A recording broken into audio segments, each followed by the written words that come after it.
kickoff time in high school football in the state of Utah. Tonight, the Riverton Silverwolves host the American Fork Cavemen in the first round of the 6A playoffs, and you've got the best seat in the house right now on Game Night Live. A Sports Beat presentation. Game Night Live kicks off now. Brought to you by Granite Credit Union. Hi there, everybody, and welcome to Riverton High School, first round of the 6A playoffs. American Fork Riverton. Rod Zund along with Rob Geertsen, and you know, this is what you work all those days for, to hear. First round of the playoffs, win and move on, lose and go home. I'll tell you, state tournament time, everybody around the state excited. And like you said, you either win and move on or you go home and you're done. Now, American Fork has a better record than Riverton, but American Fork, coin flip, they're the third seed, and Riverton is the second seed. But when you look at American Fork, man, they are an offensive juggernaut, averaging 39 points a game, and it all starts with a quarterback, Boone Abbott. I'll tell you, Boone Abbott, 34 touchdowns, 6 interceptions on the season. He is a force to be reckoned with, one of the best quarterbacks in Utah, and I'm going to be curious to see how his arm goes up against the Riverton defense. Yeah, he's number one in 6A in TD passes, and also number one in 6A in yards passing with nearly 3,000 yards, and his main receiver, Chase Robert, a BYU commit, he's also top in the state in TD receptions with 15. Chase Roberts, unbelievable talent, BYU commit. He is going to be something to watch tonight. And, 15 touchdowns, like you said, it's going to be a tough matchup for Riverton trying to defend those two. Yeah, so a lot of pressure on Riverton's defense. They average giving up 26 points a game. That doesn't bode well when you're going up against the Cavemen. But they've got a guy, Tristan Hymas, in the defensive secondary, that he's one of the top leaders in interceptions. He has 5 this year. He's going to feel a lot of pressure tonight. Well, Tristan has his hands full tonight with Chase Roberts because he's going to go against one of the best receivers he's faced all year. All right, well, this is what you play for. High school football playoffs, first round of the 6A. American Fork and Riverton. We're about ready for kickoff. And the captains have met at midfield for the coin toss. American Fork won the flip, but they are going to defer to the second half. So the Riverton Silverwolves will get the ball first to see what they can do. Boy, it is a nice, warm fall afternoon here at Riverton High School. And Rob, perfect football weather after the last couple of weeks where it's been kind of cool. You couldn't ask for a better weather day. This is a perfect fall football day here at Riverton High. Now, we talked about the American Fork offense. Let's first of all talk about the coaches for American Fork. Well, American Fork is coached by Aaron Bem. He's done a great job with them. They're leading them to an 8-2 record this year overall. Jody Morgan, the coach for Riverton. He's a first-year coach for Riverton. He's also done a good job. He led Riverton to a 4-1 region record. And they lost 2 of their last 3, so they're struggling a little bit. But when you look at American Fork, we talked about their offense, but when you look at Riverton, it all starts with their guy, Dane McDonald. 132 yards passing game, 14 touchdowns, 6 interceptions, but he has 11 rushing touchdowns. He does most of his damage by his feet. I think he's going to be a challenge tonight. I mean, he's got to play well, and he's a dual threat. He throws and runs. He's had a lot of touchdowns on the ground, actually 11 rushing touchdowns, and I think he's the key to Riverton. He's really going to have a good game if they're going to keep this thing competitive. You know, we didn't mention the other receiver for American Fork, but he's done very well as well. That's Bodie Schoonover. Also on defense, 3 touchdown receptions, 4 sacks, and 1 interception. But Devin Downing, the junior, 10 touchdown receptions. So 2 receivers, they have 25 touchdowns between them. Unbelievable. Probably the best tandem of wide receivers when you talk about 15 touchdowns and 10 for Downing. Downing with 49 catches, 781 yards on the season. He's going to be something. Also, you got the number 1 kicker in the state, Kyle Thompson for American Fork, that will be kicking things off to American Fork. And there is Tristan Hymas. Boy, he's a big kid, too. He's back to receive the kick. Well, Kyle Thompson actually has 60 touchbacks this year, too. Yeah, Isaac Rangers also back there to receive the kick, but it goes in the end zone. So Riverton will take over at their own 20-yard line. The winner of this game will play the winner of Weber and Granger next week. They are playing tonight as well. But Riverton comes in with this overall record of 6-4. They're the second seed in Region 3. They were second behind East, who's in a dogfight with Pleasant Grove right now in the first round of the playoffs. The offense averages 28 points, defense 26 points. So you know there's not a lot of wiggle room with that Riverton defense. So this offense, I think, is going to have to put up at least 35 tonight to win. So here we go. Dane McDonald, he's the quarterback, and he is in the shotgun. First play is a handoff, and that is Blake Chapman, who has a couple of receiving touchdowns and 3 rushing touchdowns on the year. And he's only going to pick up maybe a half a yard. That's it. Well, one of the guys to keep an eye on this American Fork defense is Tanner Vickers. He has 54 tackles this year, the inside middle linebacker. He's going to be someone to watch here on the defense. He's a guy that gets a lot of tackles, but he's not among the sack leaders on this team. That's kind of a rarity. So it's second down, and we'll call it 9 for the Silver Wolves at their own 21-yard line. McDonald out of the gun. Is this the time we're going to see a first throw? No. Chapman. And he is stopped again right at the line of scrimmage. No gain. So not a lot of creativity, Rob, on the first couple of plays by Riverton. Again, Dallin Johnson, the defensive end, the senior, 6'4", 220 on the stop. I'm a little surprised by those first 2 calls. I thought they'd try to get outside against this defense and see if they could get some plays on the outside. 3rd and 9 coming up for Dane McDonald and Riverton. First possession of the ball game, 6A first-round playoffs. McDonald to throw, the quick flare out. This could be a double pass. It is, and that is Brax Witt, and he has it completed out at the 48-yard line. That is a 28-yard pickup on the lateral and pass from the receiver. I can't believe that ball was caught. It seemed like it was underthrown, and then the receiver just kind of came back to it. But you could see it was a lateral pass, so you knew it was going to be 2 passes. But that ball just hung up in the air and wobbled, and Riverton fortunate, actually, that was not intercepted. Aiden Sluka on the reception. Ball be marked at the 47-yard line. That's a 26-yard pass play. Talk about creativity. I guess they showed us there. American Fork showing the blitz, again, to Wicks on the little flare pass, and going to pick up a couple. And he is met there by Preston Byweg, the senior free safety. Nice job by American Fork defense there. They saw that one coming all the way on the screen pass, and a good job coming up in pursuit and making that play.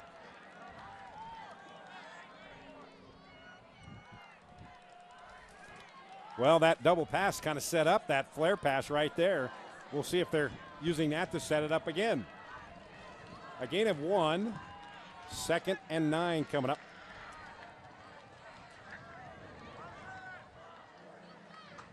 Hunkin in the backfield, and he gets his first carry. No, that's not Hunkin. That's Sluka. Well, that's a little more what I expected. Like I talked about getting outside, that play coming around here towards us, and some good yardage there. Now it'll be 3rd and short. Yeah, 3rd and let's call it 3. Just a little jet sweep that has become so popular in college. And it's going to be a 3rd down, and we'll call it a long 3. And Riverton now in American Fork territory at the 46-yard line. Hey, big shout out to our great partners and friends, Granite Credit Union, with you every step on and off the field. Thank you, Granite, for helping us bring Game Night Live every week. And that is Hunkin right there, and he is pushed back. Braden Hunkin, the sophomore. Well, you saw Tanner Vickers there on the tackle along with a couple other guys. I saw Tanner Vickers basically threw him to the turf. That was nothing doing in the middle there. Now what do you do, Coach? You got 4th and 2, kind of in no man's land. Do you want to play the field position game, or do you want to take a chance? They really haven't been able to run the ball so far. I will be shocked if they go for it in this situation. Well, they're setting up to go for it, whether they just try to draw the defense offside or not. Hunkin, flank to the left of McDonald. They are going to go for it. Quarterback draw. McDonald, he's got the first down and a lot more. Dane McDonald all the way down to the 20-yard line. That is a 25-yard quarterback draw on 4th and 2. I like the call, though. I didn't think they'd go for it, but on the QB draw, he had room over the left side and nothing but room to run down the left sideline. Great job using your dual threat quarterback on the run. So here we go. First down at the 20-yard line for the Silver Wolves on the opening possession of this 6A first-round game. McDonald, he's going to the end zone, and it's intercepted at the goal line. And I believe that is number 21, Stockton Bramwell. That's his 5th interception on the season. And that time, McDonald just kind of threw that up for grabs. Well, Stockton Bramwell just basically sat underneath it. The ball was underthrown, and you can see right there he was in front of the wide receiver and able to make his 5th interception of the season. They're going to say he was in the end zone, so it's a touchback. So the defense for American Fork, which we haven't talked a second about, you know, they're only giving up 16 points a game, so they're kind of unheralded next to their juggernaut of an offense. So now we get to see Boone Abbott and company. First down at the 20-yard line. Abbott to throw right off the bat, and he's going deep. And he's got his receiver at midfield, and this is going to be an 80-yard touchdown on the first play for American Fork. Devin Downing, 80 yards, his 11th touchdown of the year. And just like that, that juggernaut caveman offense comes up with a big play. I'll tell you what, that was a beautiful throw by Boone Abbott, and I love the call, attacking on the first play after the turnover, and the result, an 80-yard touchdown. Well, we knew they were explosive. Can't get any more explosive than the first play. One play, 80 yards.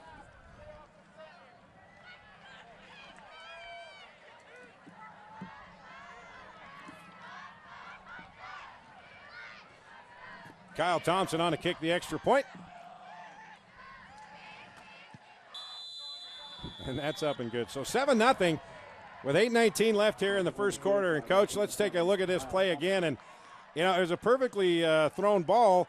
Pretty good defense there, too, but the defender never turned around.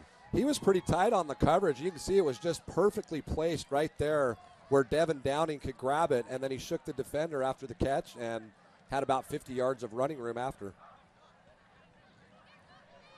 Well, there's not a large crowd here at Riverton. Well, it's like I was telling you before the game when the students found out it was $8 to get in. For students. Yeah, for students. $10 for adults, but the students, you know, that $8, they better hit up mom and dad in a hurry. You know, I'd just soon watch it on KSL TV app or KSL.com. With the best seat in the house. Absolutely. Well, when I said that I think Riverton has to score 35 points, maybe that's going to be 45 points. I was going to say you better up that. They've got, I mean, but they moved the ball like they wanted to on the opening drive, but they can't make mistakes like that against this American Fork offense. Kyle Thompson, that's not going to be returned. I tell you, this kid's got a leg. 62 touchbacks now. I mean, he's got a heck of a leg on him. And he has 10 field goals. That's a lot for a high school kicker. You know what? He might be number 1 in the state, because as I was looking at some of the field goal kickers there, I didn't see anybody else in double figures. No, he number 1 in 6A, that's for sure. Well, let's see how Riverton handles this, and let's see how Jody Morgan comes back with this, because their game plan, their scheme was pretty good. It worked. They drove all the way down to the 20. They just made a mistake at the end. Well, tough way to end that drive on an interception. Yeah, and you don't want to panic in a situation like this. And Hunkin has it on the little delay, and he's going to pick up about 5 yards. Who's that hanging on the ankles, trailing him? I can't see his number yet. 58 or 68? Yeah, that was 59. Hard to say. It looks like 59, actually. Yeah, that's Jonah Luangwa. Senior, 6'1", 290. Now that's a low load. Yes, but a nice pickup for Riverton on first down, getting 5 yards on the first play. It gives you some options here on second down. Ball at the 25, second down and 5 for Dane McDonald. Hunkin flanked to his left, McDonald to throw. Here comes the pressure. Gets away from one guy, and it's caught.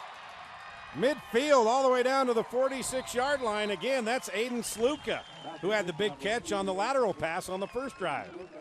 Well, McDonald was under pressure. Dallin Johnson, number 82, was trailing him on the play and able to unload the football. Nice pickup there for Riverton. First time we've had to see McDonald improvise there, and you got to like the way he keeps his head and eyes downfield. First and 10 on the delay. It's the quarterback keeper, and McDonald's all the way down to the 31-yard line, and that's another 15-yard chunk run by McDonald. Well, like you said, the first drive, they moved the ball down the field and then turned it over. They just cannot afford mistakes. Right now, looking good on this second drive. This is what they're going to have to do because they're basically going to have to keep up in a track meet with the Cavemen. And so far, so good. First down and 10 at the 32-yard line for Dane McDonald. That jet sweep again. Going to pick up a few. Again, that's Sluka. Second time he's run that play this here in second possession. Yeah, and Cade Wakefield on the tackle. But here on the replay, you see him coming around the outside, had a blocker out front, and a nice pickup by Riverton, finally brought down there by Wakefield. 6-yard pickup, second down and 4. Second down and 4.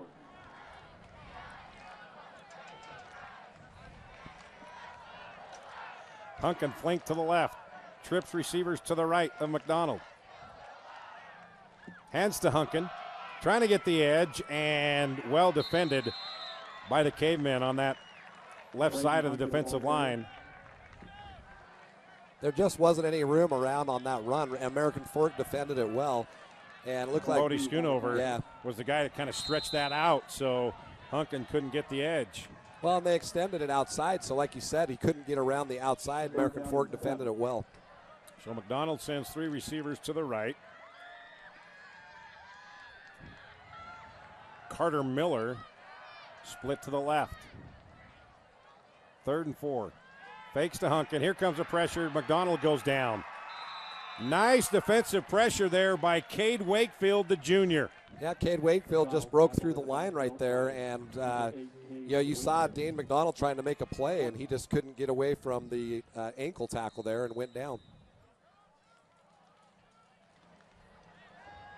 So it's 4th down, but this time it's 11 yards to go, and they're going to go for it again.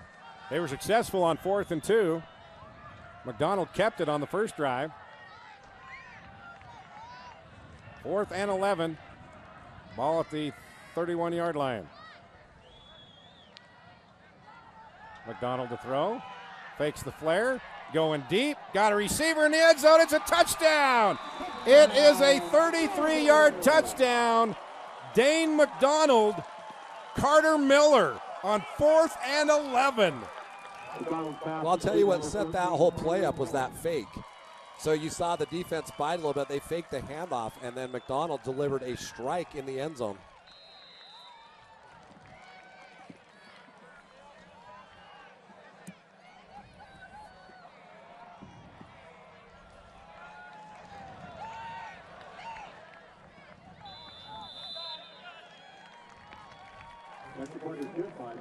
Extra point is up and good. 4:42 left. We're tied at 7. Coach, boy, what a big play on 4th and 11. Well, you saw that pump fake, and I think that really set things up. You can see how far he had beaten the defender on that play. And I think as you watch it here again, you'll watch here, he does that pump fake and really gets the defense to bite and then just delivers a perfect throw right in stride for the touchdown. Stockton Bramwell on the coverage, and he was 2 steps behind Miller. But wow, what a response by Riverton. Well, they needed that big time after that first drive, turning it over on the goal line, and that was a great response after that 80-yard touchdown by American Fork.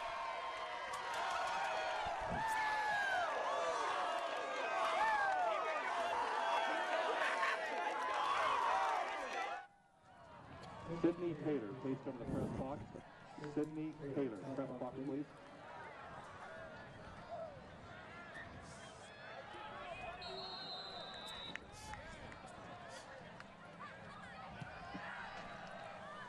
All right, this kick will be taken inside the 10-yard line. And that's Chase Roberts. First time we've called his name, and it's on a kickoff return. Of course, they've only had one play. Well, yeah, I was going to say, we've only had one offensive play, but I promise you will hear Chase Roberts' name often this game. Number 10, Braden Hunton, and number 18, McKay Ballard. All right, well, one play, 80 yards. Riverton's had 2 long drives. They were able to convert on the second one to tie it up at 7. Well, it'll be interesting to see what American Fork does right here. I mean, they attacked on that first play, and now at the 21-yard line, here we go.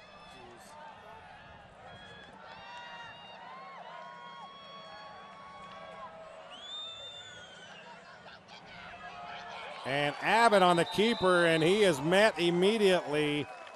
And there was nowhere to go there. And the guy that got in the backfield, Cage Roberts.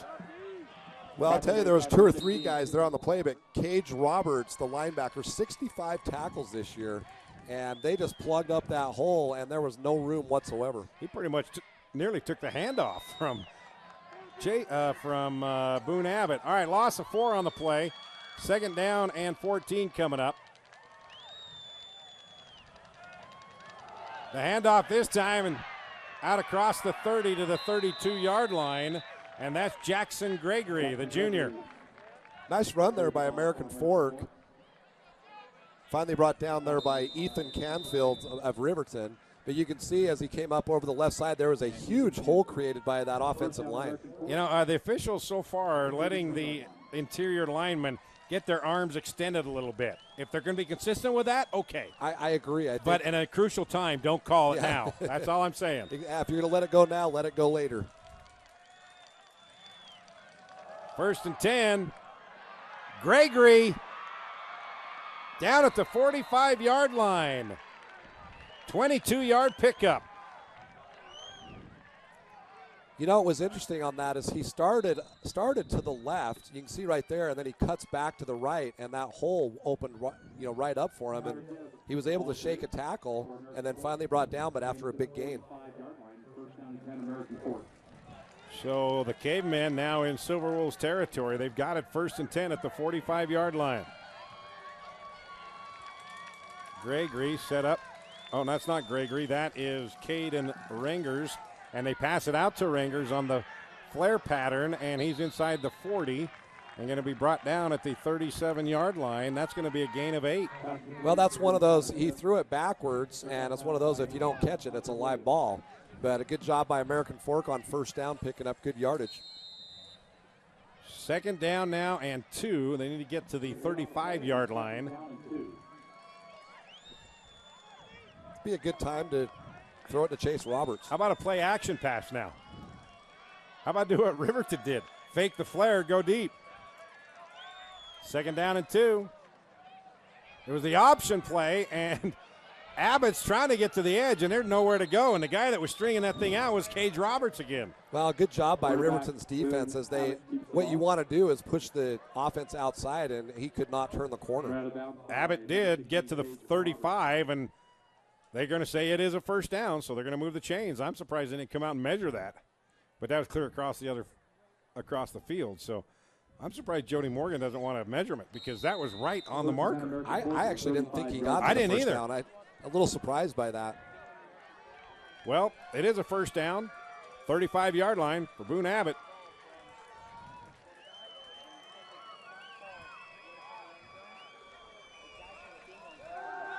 Abbott caught at the 30, brought down right there, and that's Tristan Hymas that makes the tackle, and making the catch is McKay Nelson, his 1st reception of the day. Well, it was just a fake handoff and then a quick hitter out on the outside, and Nelson was able to catch and then was brought down by 2 defenders. But again, another nice gain on 1st down. 6-yard connection. Now it's 2nd down and 4.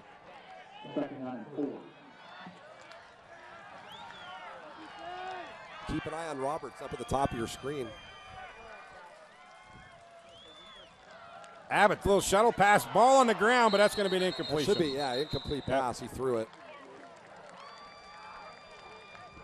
Rod, I'm a little surprised that they're not going to Roberts. I was looking up at the top there. It looked like he had man coverage, but yeah, he did. They ran the little shovel pass inside, and everybody reacted like it was a fumble, but that's an incomplete pass. Well, I guess when a guy like Chase Roberts gets so much attention that everybody thinks you're going to go to him more than you are, so use him as a decoy. Well, right now, American Fork spreading the ball around. And lull them asleep just a little bit. We'll see. It's 3rd down and 4. Abbott on the QB draw. He should have it. Yes, he should. Quarterback Boone Abbott keeps the ball. Nate Hamlin makes the tackle, but needed 4, picked up 5. Just saw the hole and just kind of skirted through it. Well, and I don't want to keep saying it, but this would be a great opportunity to throw a fade route in the end zone.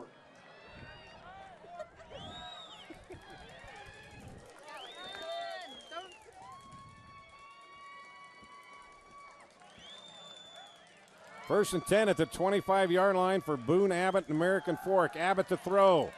This time he is going to the end zone, and he tried to get it to Chase Roberts, but he was well covered there, and the pass falls incomplete. And on the coverage there, I think, was Isaac Ringers. I love the call, though. I mean, attack with your weapons. You can see right there he had man coverage, and just credit the Riverton defense. They did a great job breaking that one up. So second down and 10 at the 25-yard line. They didn't do a play fake, but they did go to your guy you wanted to, Chase Roberts.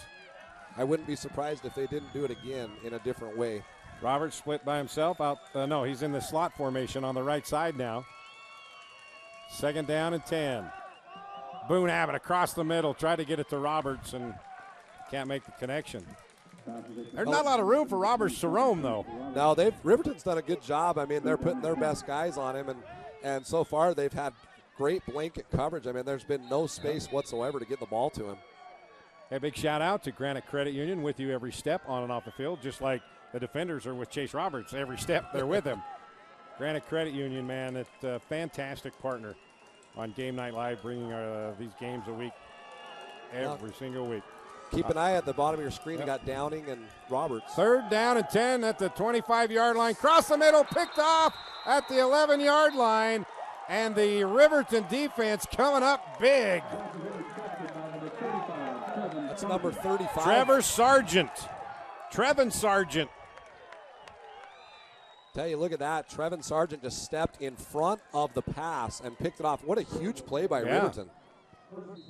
All right, let's go down to our Chuckarama sideline reporter, and welcome back to Game Night Live, the queen of the dad jokes, Haley Smith. Haley, How are you, Rod? It is good to be here with you again, and yes, I am well prepared with dad jokes. I had to say, initially watching the stadium fill in on both sides, we are a little low on the number count, but thankfully there is one mom for Riverton that I can hear above all others, and every team needs that mom that cheers on the entire team, and that's what they're doing out here on the field tonight. Now, if you think of both of these teams, Rod, they are both high-scoring teams, so they are going to be giving it all they've got on both offense and defense to keep the other team from getting getting more points on the board there. So it is definitely, you can feel the heat out here among the players. You can definitely feel the heat temperature-wise, because I'm starting to cook a little bit in this jacket. But don't worry, I am well prepared with dad jokes, and I may join the mom who's up there somewhere giving it all that she's got to cheer on this team. I like your attire too. The hat is a nice touch. Well, thank you. I just didn't want to do my hair. Can I be honest? Yeah. Well, be like us. We don't have much hair to do. I know. I figured if you guys can get away with it, well, so can I. I'm glad Kevin Eubank could supply you with some. Oh, hi there. Yeah, we don't have any hair. I could supply you with some warmer weather than you've had the last couple of weeks. So here we go. First and 10. Ball at the 13-yard line for Dane McDonald. We're all tied at 7. He's got Chapman in the backfield behind him.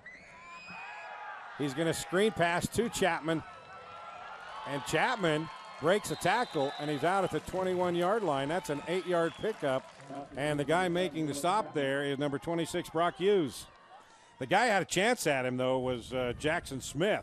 Yeah, Jackson Smith with that initial hit, and he just bounced off of him and was able to take something that was going to be no gain into a nice positive gain for Riverton.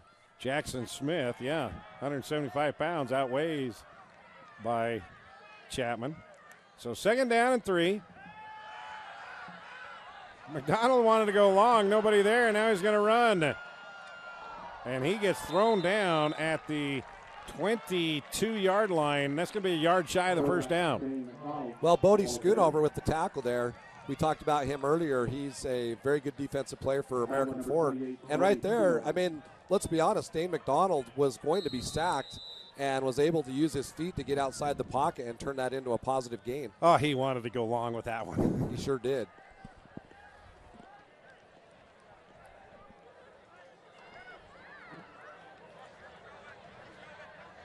So third down and a yard coming up. That may be the last play, and that will be, of the first quarter. So we have come to the end of the first quarter, and we are all tied. Riverton, American Fork, knotted up at 7 here on Game Night Live. 7, American Fork 7. Been waiting for the best interest rate possible for a car loan? At Granite Credit Union, your wait is over. That's right. Granite Credit Union is offering interest rates as low as 3.99%, up to 60 months. And with the lowest rate available, you can afford more vehicle or lower your payments with your new auto loan. Auto loans made simple and easy and affordable. Log on to granite.org today for more details. Granite Credit Union, we're with you every step.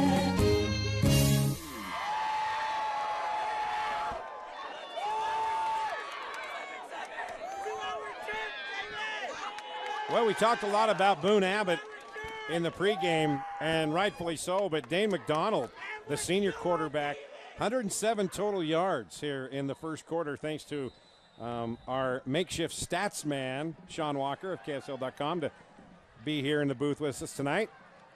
We've never had a stat man, Rob.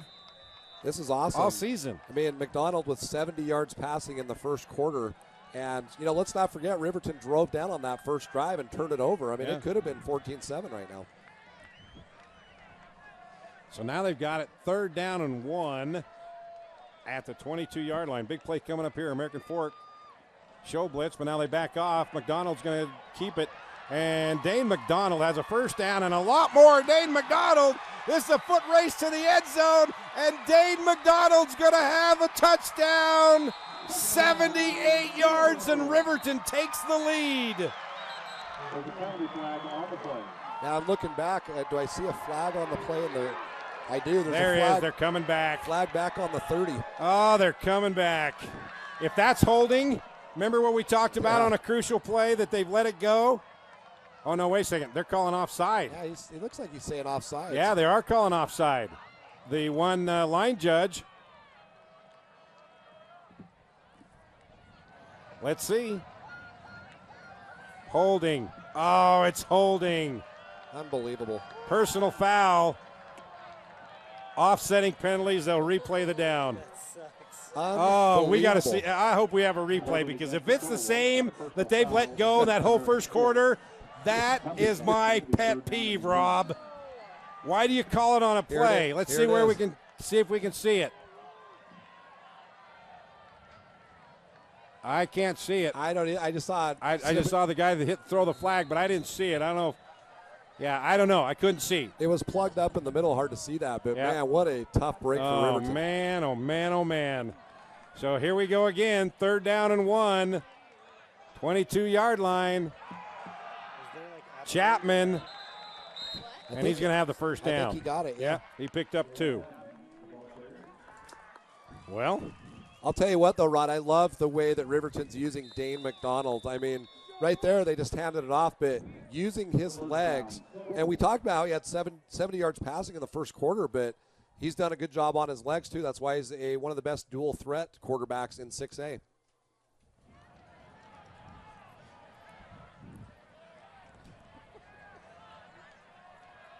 so ball at the 24-yard line, 1st and 10 for the Silver Wolves. Let's see if they can regroup after having that touchdown called back. McDonald intercepted at the 35-yard line. Noah Moiaki. Great job by Noah Moiaki. They did a little play action there early, and Moiaki just stepped in front. You see the replay right here.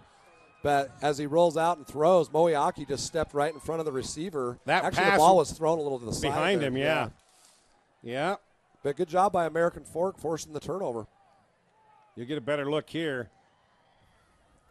Yeah, the ball is a little bit behind him, and Moiaki just kind of faked out McDonald there.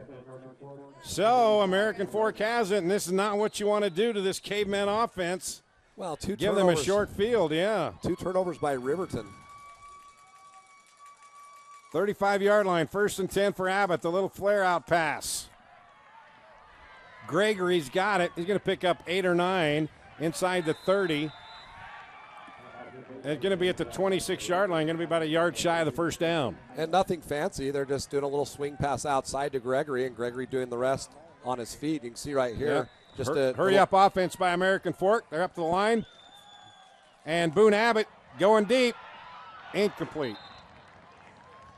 And that was Downing again.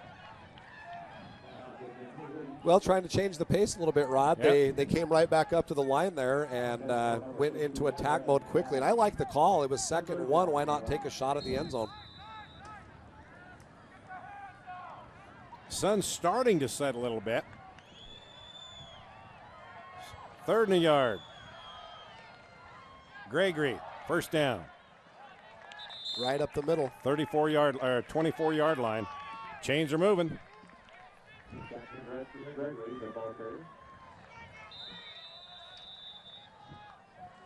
I think that one was just a play where they're saying we're going to get a yard here, and they handed it to Gregory, and he did all the rest with that big Well, line. and you mentioned it. 2nd and 1, they go to the end zone, take a shot.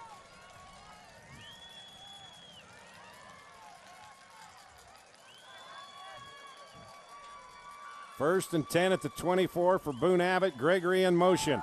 Abbott to throw. Here comes the pressure, and Abbott is going to go down. And making the first contact was Cole Candelot. That's his 4th sack of the season. Great job by Riverton's D. They brought pressure from the outside, and Candelot, I mean, you saw he got blindsided right there. I mean, it was funny because he turned, Boone Abbott turned, and boom, was immediately hit by Candelot. Loss of 8 on the play, 2nd down and 18. Ball now at the 32.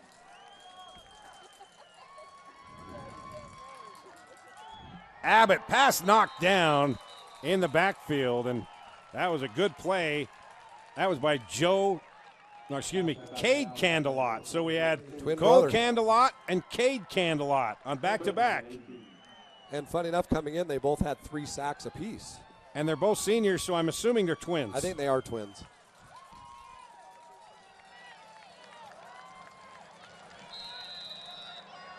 Now 3rd and long here.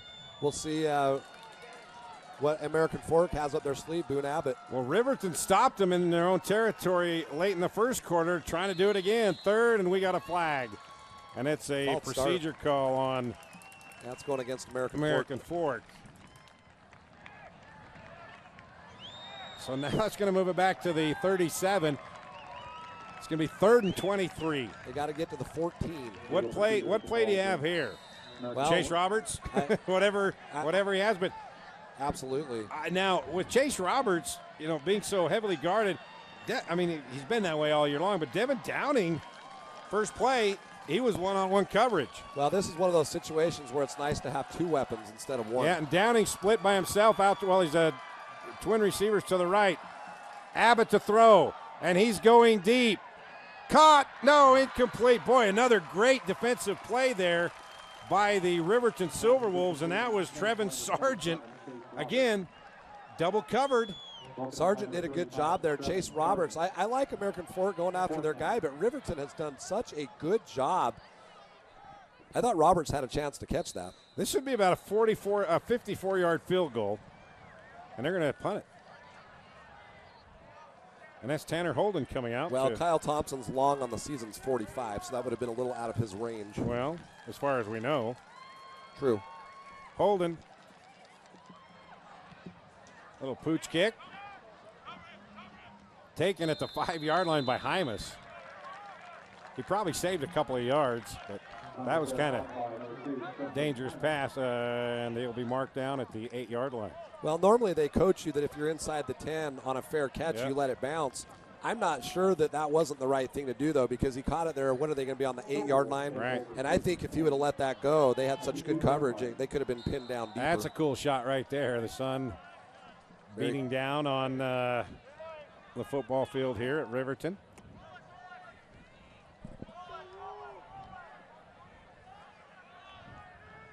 So ball on the 8-yard line, 1st and 10 from there.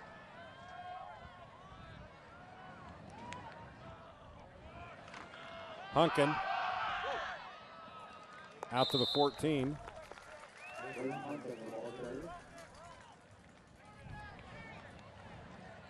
Preston Bywig on the tackle. Gain of 6, 2nd down and 4. Well, Riverton hanging in there, 9 minutes to go here, first half. Yeah.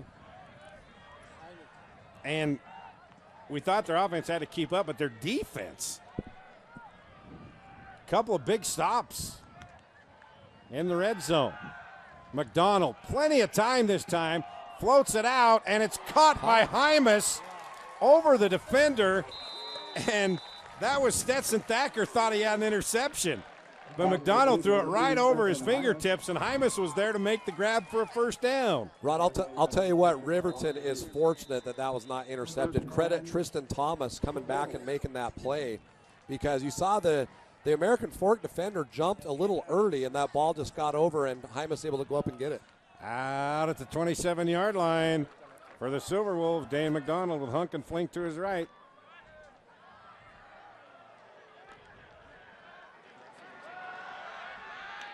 McDonald's going deep. It's a jump ball, and that's going to be pass interference.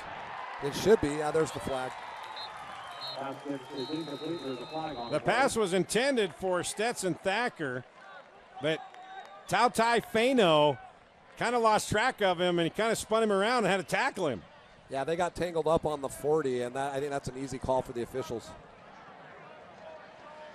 Pass interference against So that's a 15-yard mark off, and that will be a first down. And that will be at the 42-yard line. Rod, you know what I'm noticing is Riverton is really attacking. I mean, they are throwing the ball downfield. And I got to believe that may open something up for Dane McDonald using his feet here down the road. But I really like the way Riverton's attacking. Well, I think they realized that they had to score a lot of points if the defense didn't have a spectacular game. And so far, after that first play, they bent a little bit, but when they needed to, they made the stops. First and 10, 42-yard line. McDonald pitches to Hunkin, and Hunkin's going to pick up a couple. That's it. Maybe a yard. And on the stop was Brock Hughes. Well, they ran it to the short side of the field, so there's not a lot of room to turn the corner. And on that option play, you can see he ran out of room and was run out of bounds. We're going to get a sunburn or suntan here. The sun right in our face. It's like a magnifying glass in here. Oh, but it's better than snow and rain. Oh, yes. It's a beautiful afternoon here at Riverton High School. Second down and 9, 43-yard line. McDonald to throw. Caught, first down. Hymas has got it at the 44-yard line of American Fork. 13-yard pickup. Well, and after going to the short side of the field, they roll McDonald out on the left side and able to connect with Hymas up there on the sideline, and Hymas shook a guy and got the first down.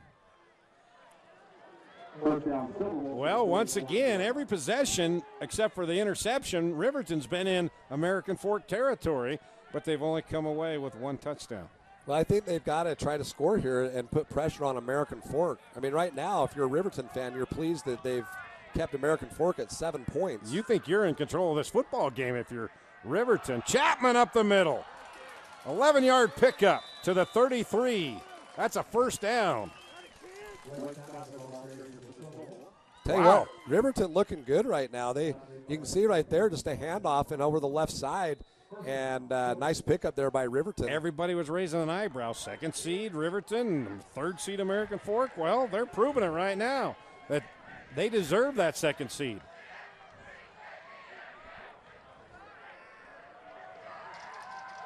Ball at the 34-yard line, first down for Dane McDonald and the Silver Wolves. Blake Chapman's got it.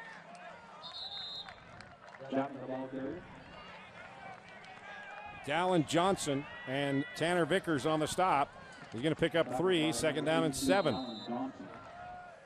Well, let's see if Riverton continues to attack. I mean, right, you've moved the football this far. And that one, just a handoff. But Riverton, that's the one thing that's impressed me so far is the way that they've continued to attack the American Fork defense. Let's see how daring they get right now on second down and 7. And they want to talk about it. Timeout. All right, let's go down to our Chuckarama sideline report with Haley Smith. Haley, we thought American Fork was the heavy favorite here, but you got to be impressed with Riverton, the way they're able to move the ball. You know, Rod, coming into this, Riverton 4 losses on their record, American Fork only 2, so the definite underdog here was Riverton. But I feel like they're actually the ones making the memorable plays here. I mean, I'm still reminiscing about that 78-yard touchdown that wasn't a touchdown because it got called back.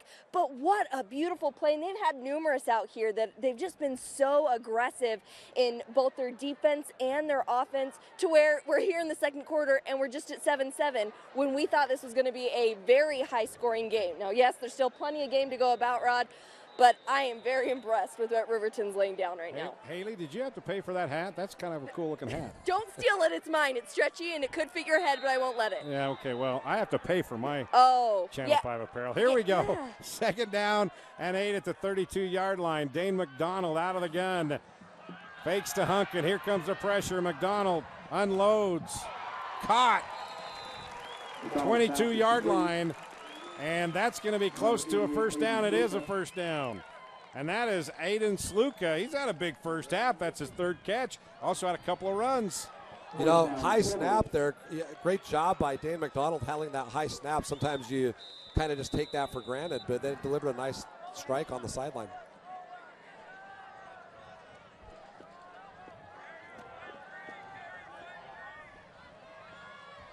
First and 10, Riverton at the 23-yard line of American Fork. The fake to Hunkin. McDonald picks up a couple. That's it. Brock Hughes on the tackle.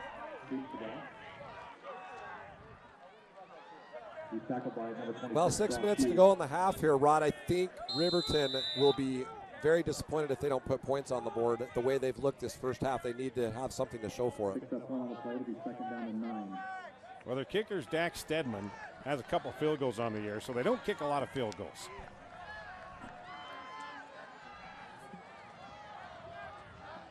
Second down and 8 at the 21. McDonald, a little flare pass, and he threw it a little bit short to Hunkin. Yeah, it was a tough one for Hunkin to haul in. That wasn't a Hunkin holler? It was not a Hunkin holler.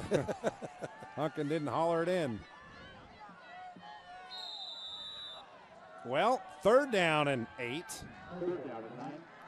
They've got to get down to the 13.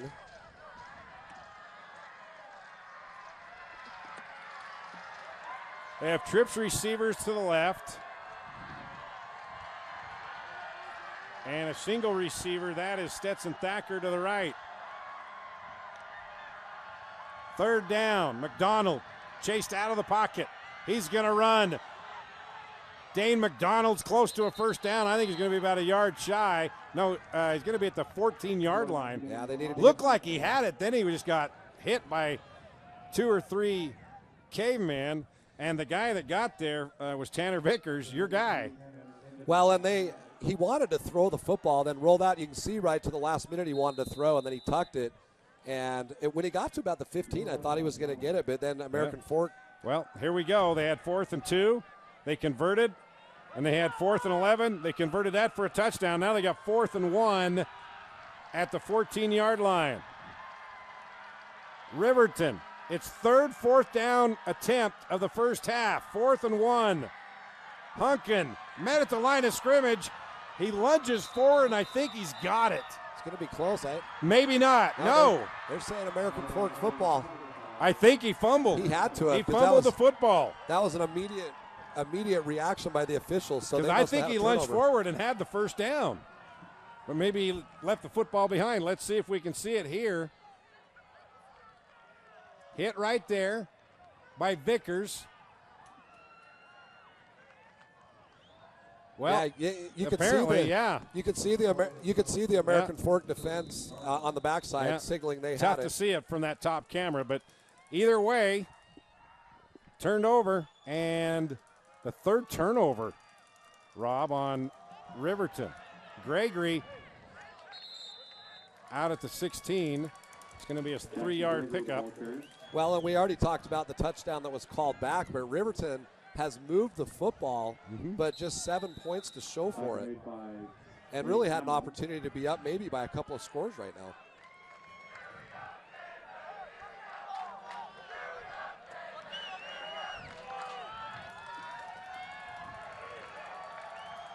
2nd and 7 for Boone Abbott. Throwing on the run, caught.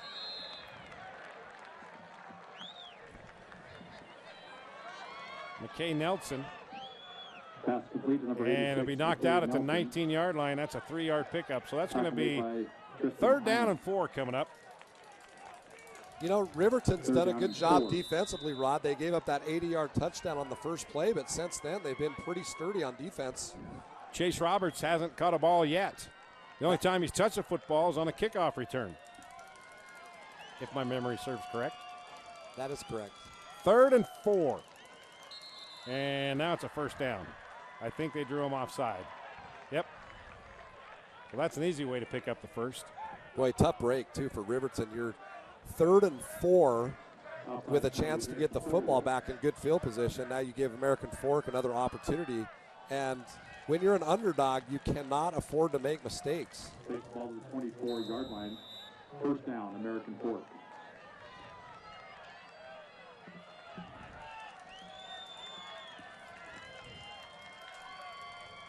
First down at the 24. Abbott to throw. Got a man in the open. Out in the flat. Pass complete to McKay Nelson. McKay Nelson with his 2nd catch. You know, watch Boone Abbott get rid of the football Tackled by number 27, and Brandon able to Thomas. get it up there to McKay Nelson. And another 1st down, Rod, for American Fork.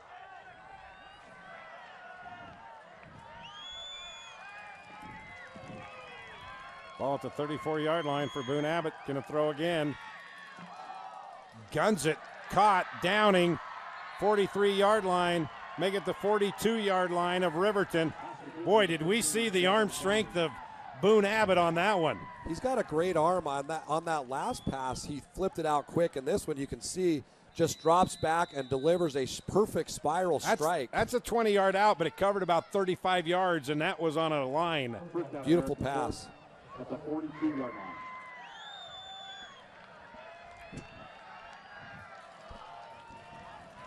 First and 10, American Fork, 42-yard line. Gregory in motion. Abbott, the flare to Gregory, can't hang on. They got to cover this up, make sure it wasn't a lateral. That was close, but it was a forward pass. And it is a forward pass, so. Pass is incomplete. 2nd down. Rod, I'll tell you, momentum a huge thing in sports. You look about 3 or 4 plays ago, Riverton had 4th and 1 with an opportunity to possibly put points on the board. And here we are a couple of plays later, and American Fork is now in attack mode in Riverton territory. We have our first upset of the playoffs. Pleasant Grove knocks off East 27-21 at East. Mark Wooten, congratulations with your Vikings. Boone Abbott on 2nd down, flips it out, it's caught. That's going to be a 1st down, and that was Cade Wakefield, his first catch of the day. Cade Wakefield. Actually, yep, it is going to be a 1st down. No, it's not. It's going to be a couple yards shy, so he stepped out. Rod, I got to give you credit because as we talked earlier, you did mention that you thought there was a chance PG might go over and knock off East. Pleasant Grove's better than they thought, and I think that East is not quite as good in all phases like they have been the last couple of years. 3rd down and 4. Abbott caught. Chase Roberts makes his first catch, and he's brought down at the 30-yard line. That's a 7-yard pickup. There's a So flag. here we are, Flag on the play. 3:21 left in the first half, and Chase Roberts has his first catch of the game. The flag happened right where Chase Roberts was tackled. Yeah. Personal foul, face mask. So that's going to tack on another 15. Yeah, it looked like he got the piece of the, in fact, the official was right there on the play, but he got a piece of the face mask on the tackle. You get another look here on a different angle. Probably See- get a better look at it here. Oh, yeah, right See there. right there. When you turn the head, that's pretty noticeable.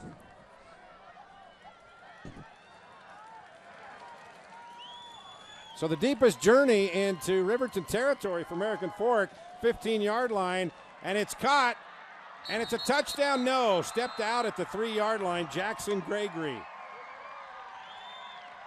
American Fork has done a good job of using Jackson Gregory out of the backfield. You see right here just a quick swing pass outside, and then Gregory tucks it And Abel, you can see, stepped out right there near the 3-yard line, but good job by American Fork.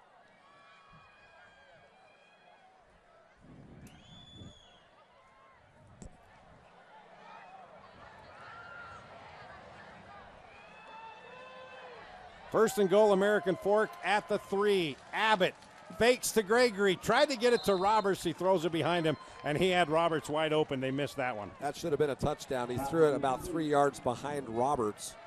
And Roberts probably, with the way his first half's gone, that would have been a big boost for him. But he has one catch for 13 yards.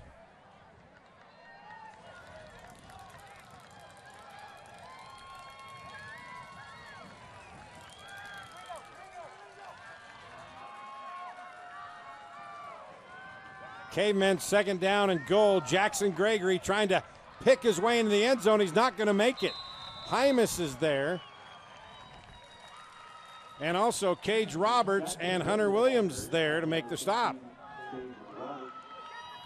He only picked up a yard. Well, this is a big play right here, Rod. Third down.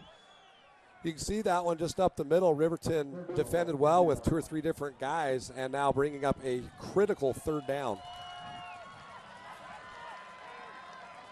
Third and goal for the Cavemen.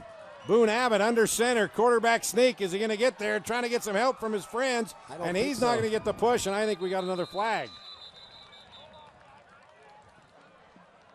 And that might be some sort of an illegal assistance or something.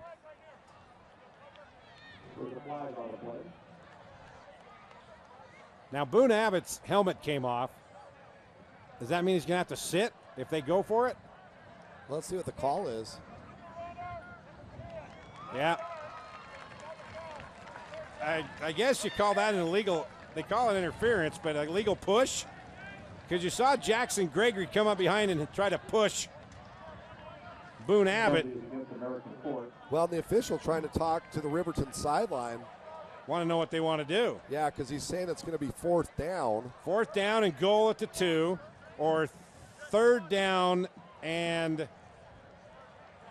goal from the 19. I think you take the penalty. Well, they are. Yeah, I mean, 4th down at 1, 4th and goal at the 1, or 3rd and goal at the 19. Nope, it's only a 5-yard penalty. So I don't know if I'd have taken that or not. I would rather take 1 shot than 2 right here if I was Riverton. It's at the 8-yard line. Now it's 3rd and goal at the 8-yard line. McKay Smith in for Abbott to Chase Roberts, incomplete. No, that wasn't Chase Roberts. That was Carter. That was Tanner Holden. Well, it was actually McKay Smith that threw the football, wasn't it? Yeah, that's what I said. Yeah, McKay Smith in because Boone Abbott lost his helmet. Trying to go to Tanner Holden. Yeah. All right, so now Riverton holds again. What a defensive stand by the Silver Wolves. Kyle Thompson, 10 of 14 on the season, field goals. Kyle Thompson with the 25-yard attempt to put American Fork back in front.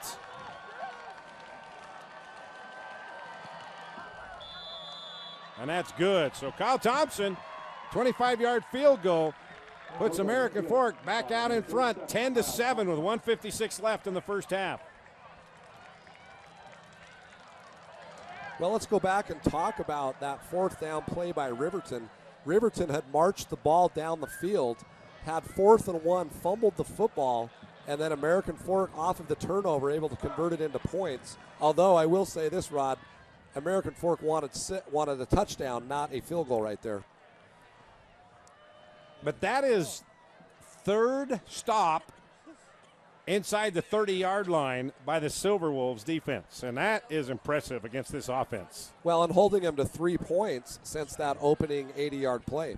Well, holding them to 10 points pretty much the entire first half when they're averaging 39. That's impressive. Well, we've talked about it a couple of times, but they've done such a good job on Chase Roberts, and they're not really doing anything fancy. They're just, the guys are getting the job done on tight coverage.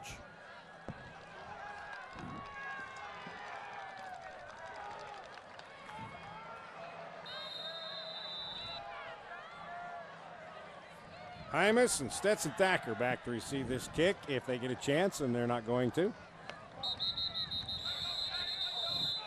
You know what's impressive about that, Rod, is sometimes you'll see a kicker kick it out of the end zone when there's maybe some wind at his back, but now going the opposite direction, another touchback. And the wind is in his face. Yeah. He's got a heck of a boot. Yeah, it's got the flag moving pretty briskly. Is briskly a word? It is tonight. Okay. All right, let's see what Riverton does here. The final 1:56 of the first half. The ball at their own 20. Do they still attack or do they play it safe? Well, what you don't want to do is give American Fork the football back when you've played such a great half.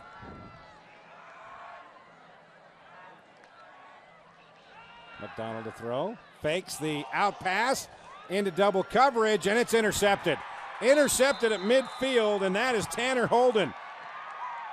Pass is intercepted. Tanner Holden with his, I think that's his fourth interception. Fourth turnover. Or fourth turnover for Riverton. Fourth yes. turnover in the first half. I mean, you said you don't want to do it, but that was an ill-advised throw. Well, he just threw it up, and it was into double coverage. Now you're giving American Fork the football back with 1:49 after playing a great first half defensively, and now your offense puts your defense back on the field in a tough spot.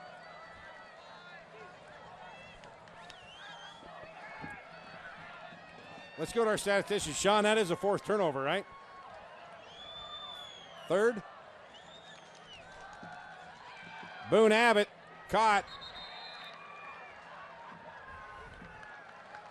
Peyton Wilson. One more time, Sean. Pass complete to number 3, Peyton Wilson. That's a fourth turnover of the first half. 3 interceptions and a fumble on that fourth down carry. Yep. And they're still only up 3. So Riverton's going to be, man, we got to quit hurting ourselves. Rod, to have 4 turnovers against, one on the goal line, yeah, and then a fumble inside the 20. Unbelievable. Second down and 3, ball at the 43-yard line. 1:44 left in the half. Abbott to throw across the middle. Caught! Chase Roberts, he's on his way to the end zone. Boone Abbott, 43 yards to Chase Roberts, and just like that, American Fork takes a 16-7 lead. If you're a Riverton fan right now, you are disappointed because your defense played a great first half, and those 4 turnovers just put you in such a bad spot. And you knew that Chase Roberts was going to deliver at some point. 16 touchdowns, Rod. And that's his only second catch in the first half. Kyle Thompson on to kick the extra point. So with 1:37 left, 17-7. And now, what does that do to a team, Coach? You play so well, and now you're 10 points down. It's a little bit demoralizing. Here we'll get a look at that replay. You can see Chase Roberts was wide open. That was the Tyler Huntley to Britton Covey play against USC to get on the board for the first time last Saturday exact same for the play. Utes. It was. That little slant, and he breaks one tackle right there. It's the same play, and it's the same style. He just outrun everybody. Well, and credit Boone Abbott. He had pressure coming up the middle, and he held onto the ball just long enough. Okay, now you're a sports psychologist, instructor, Yes. teacher, professor. What does this do to the psyche? Because you played so well and you had this game in control. I think truly it's demoralizing. And look, Rod, there's still 1:37 on the clock. I'm concerned right now that Riverton's going to give the ball back again, and all of a sudden that competitive first half will be a distant memory. I'm going to ask Mama Haley here in a minute what advice she would give to her kids after she tells them a dad joke and they try so hard to make her feel good by laughing, but they don't. Ooh, a little pooch kick. A little pooch kick. They got a chance to get it. I think Riverton got it. Yeah, they did, about the 31-yard line. All right, Mama Haley Smith, what would you do to, as being a sports psychologist, be your mom's psychologist if your kids tried so hard for so long and did so well, and then at the very end they just kind of lost their focus and all their good stuff kind of went out the window? What would you tell them? Well, I would tell my kids, we're talking about my kids, right? Yeah, your kids. I would tell my kids, it is okay, but next time, you better do it right.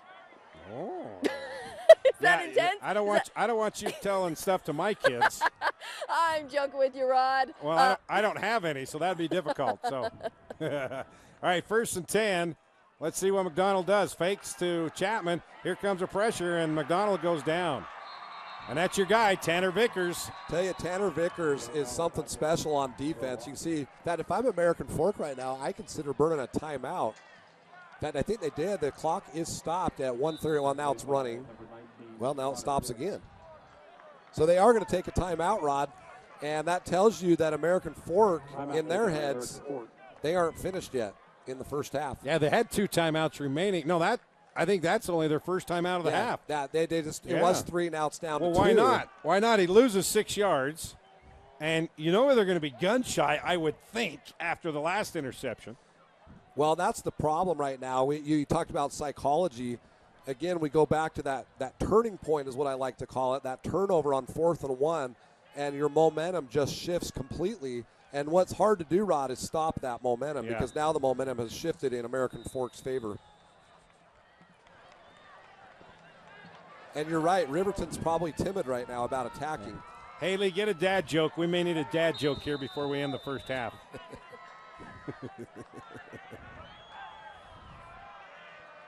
Ball back at the 27-yard line, 2nd down at 16. McDonald to throw. The inside screen, it's caught. Chapman's got it. And Chapman, he's going to pick up about 7. Going to be about 9 yards short, 8 yards shy of the first down. Did you see the pursuit by Vickers again? I mean, he is all over the place on the defensive side. They're going to take another timeout. And that allowed Stockton Bramwell to chase him down. Pretty good setup, though. But see Vickers right there coming out of nowhere. Yeah. And, I mean, he was 10 yards away from the ball. Okay, Haley, let's hear a dad joke. All right, are you ready for this? Yep. What did the lion say after he ate a clown? What? Well, that tasted funny. Sorry, that was pretty horrible. good. Hey, Rob, this is your first time here. You don't have to giggle. I like that one. Okay, all that right. was good. I chuckle, but I don't know if it's because they're funny or if I don't know. Haley, that was pretty good. You've been exposed to it too much. For a new guy, I thought it was funny. I'll tell you some of it. The sad thing is I retell her jokes, and I laugh when I tell them, just like she does. But her giggle is funnier than mine. McDonald dropped. Oh, that would have been a first down to keep the drive alive. And that was Stats Thacker, the sure-handed. Now they're going to have to punt away with 1:15 left, Coach. There's still plenty of time for American Fork. You see her on the rollout, and the ball, in fact, it actually got knocked up. In fact, I'll tell you, I was at Corner Canyon last week against Jordan. The ball got knocked up at the end of the game, and Van Fillinger took it for a touchdown. Yeah. And sometimes you just got to stay with that play. Look, the interesting formation here. Yeah, all right, 4th down. Going to punt it away. Definitely kicking. And that's Downing back to receive the kick. And he picks it up to save a few yards, but right there to make sure he didn't go anywhere was Isaac Rengers. Rod, that was dangerous by Downing. Yeah. Okay, so one of her dad jokes a couple of weeks ago.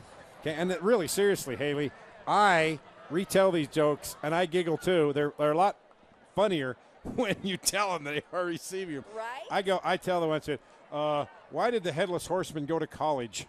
Why? Because he wanted to get ahead in life. Wow, that's pretty good. We got to queue up a couple more in the second half. And what's a Ghost's favorite spot on the football field? Favorite line on the football field? What? The ghoul line.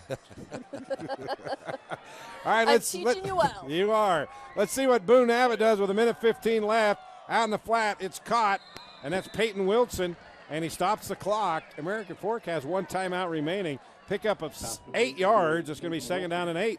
You know, one of the things that I really like about Boone Abbott, have you noticed how many times we've said a different name receiving? Yeah, exactly. And he looks so calm. When he's back in the backfield, he just stands there. I thought on that last touchdown, he stood in there under pressure and delivered it at the right time on that touchdown. 8 different receivers he's hit. Thank you, Sean Walker. Boone Abbott back to throw again, deep across the middle. Chase Roberts is there, and he makes the catch amongst 2 Silver Wolves. He just took it away. That is an amazing catch. The focus and concentration on that Hurry up catch. offense by American Oh, Fork here we as the clock stopped for just a second while they first down marker. Silverwolf scrambling. Abbott to throw again on first down from the 40. Here comes the pressure, and he's just going to unload that out of bounds. And there was a receiver within 10 yards, but we've got a flag on the play. And that was a Tanner Holden, but that, we all know he's just trying to throw it away. But he threw it past the line of scrimmage. Rod, I thought the receiver could have done a better job of acting like it was coming to him. Yeah. Tanner Holden was within 10 yards. He just didn't make it back. But I think it may have been holding and not a intentional grounding. No, it isn't. Boy, they threw that intentional grounding quickly.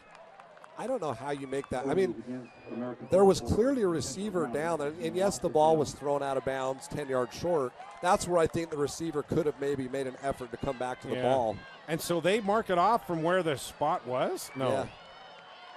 I think so, because it's back on the 22-yard line, and they got to get to midfield, so it's going to be 28 yards to go. Wow. 47 seconds left, timeout remaining for American Fork. 2nd and 28. Abbott across the middle, caught. Is that Chase Roberts again? Another flag, and I don't know what that is. And that's McKay Nelson. Are they going to say he hit him late? Or in the head? Number 86, McKay. Well, this will be a huge penalty if it goes against Riverton. Does it come with an automatic first down? No, in high school I think they just march it off. Unsportsmanlike conduct. Doesn't come with automatic first down. Yeah, there you go. They wipe off the illegal contact. I don't know what they were calling. Let's see if we can see it again here, Coach. Okay, everything's good there. Yeah, what? I mean, why even think about that? Well, at least credit him for waving off the flag, because that would have been. Why would you even call that? There's no way that was a penalty. The helmet wasn't even close to the helmet. He led with his shoulder on the back of his shoulder pads. Well, and I think, interestingly enough, American Fork with 28 yards to go, right there they just picked up a chunk of it, so they have a chance they can still go out of it. I think that was just a reflex by the official. And was that a timeout by American Fork? Yes, American Fork uses its final timeout. Riverton still has one remaining. And it's 3rd down and 16. Well, and Riverton has Tristan Hymas standing at midfield. That both of their safeties are back near midfield. 3rd down and 16 from the 34. Boone Abbott going deep. Double coverage to Chase Roberts. And Chase Roberts had it in his hand. Boy, he picked up some separation the final 5 yards, and that would have been a touchdown. That's basically just throwing it up to your playmaker and hoping for the best, to be honest with you. And he should have had it. Yeah. Right in his hand. You can see right here. Again, we get a look at that arm by Boone Abbott, and that should have been a touchdown. Well, Hymas kind of had his hands right there, too, so we got to give credit to Hymas. It wasn't just a flat-out drop football. All right, 34 seconds left, and do you dare fake it here? Holding back to kick? No. It is a low end-over-end. Hymas lets it bounce and picks it up at the 16-yard line and knocked out of bounds. 23 seconds left. You got to kneel on this football and go in down only 10. Yeah, I don't see Riverton attacking right here. They're going to go in at half only down 10, but very disappointed. With 4 turnovers. Yeah, very disappointed because it really could have been different. I just fielded at the 27-yard line. 1st and 10, Silverwolf.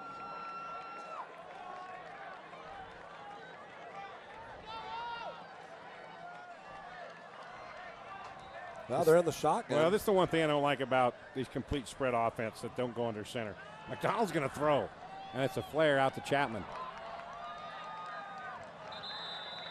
Going to pick up 4, make it 5. They're going to call timeout? Yeah, Riverton called timeout. I'm really surprised by that. No kidding. But you know what? This tells your team saying, we're not going to play safe at any point of this ball game. It's cost them twice. Well, and I think Riverton right there was running a safe play on a screen pass. But I think you're right. The message he's sending his team is we want to be in Yeah. attack mode. Yeah. That being said, Rod, I'll be shocked if they run something crazy here. Well, I think they're going to do like another flare pass. But remember what happened on the first drive, the lateral double pass. Yep. So, well, there's not a double pass, but a lateral pass. Yes. We just called it a halfback option pass back in the day. Yeah. But now they got all these fancy names for it. All right, so they haven't started the play clock yet, so American Fork taking its time getting out. 15 seconds left. Sorry, Cody told me to do that. Well, they've got 3 receivers to the right, spread way right. American Fork playing center field here. Here comes the pressure. McDonald throwing back. We got a flag. It's a hold. Yeah, going to be a hold. Now I think you better just take a knee. Well, American Fork had Dallin Johnson coming. And Vickers holding his right arm, I think. No, that's not Victor. That's Dallin Johnson. Johnson. He's the guy who got held, I believe. Yeah. Yeah, Johnson, you take the penalty. Well, Johnson was in pursuit, and I don't know if we'll have a replay or not, but it was clearly a hold. Well, again, here it is. McDonald didn't need to leave the pocket unless it was a planned throwback. But see how he got around the outside and he got held up right there. Yeah, and then he got trampled by his own guy. Yep. But McDonald really didn't need to leave the pocket that quickly. But when you've been getting pressured all day, you have a tendency to try to bail out. Take a knee right here. Yeah, exactly. 7.9 seconds. Don't hand off. They're going to, but just take a knee. Chapman. Well, and he ran out of bounds, so we're going to have one more play. Yeah, with 0.9 seconds left. Now take a knee. Well, now it wouldn't be a bad thing just to try and see if you get a pass interference play to extend it one more time.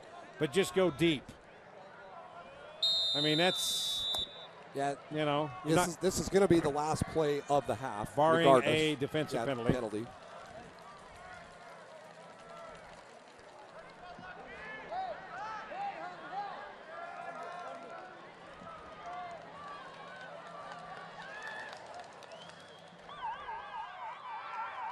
McDonald, he is going to go deep. 4 cavemen around there. The 5th turnover, 4th interception of the first half. Peyton Wilson has it, and that will be it. So we've come to the end of the first half, and American Fork late pulls away to take a 17-7 lead over Riverton.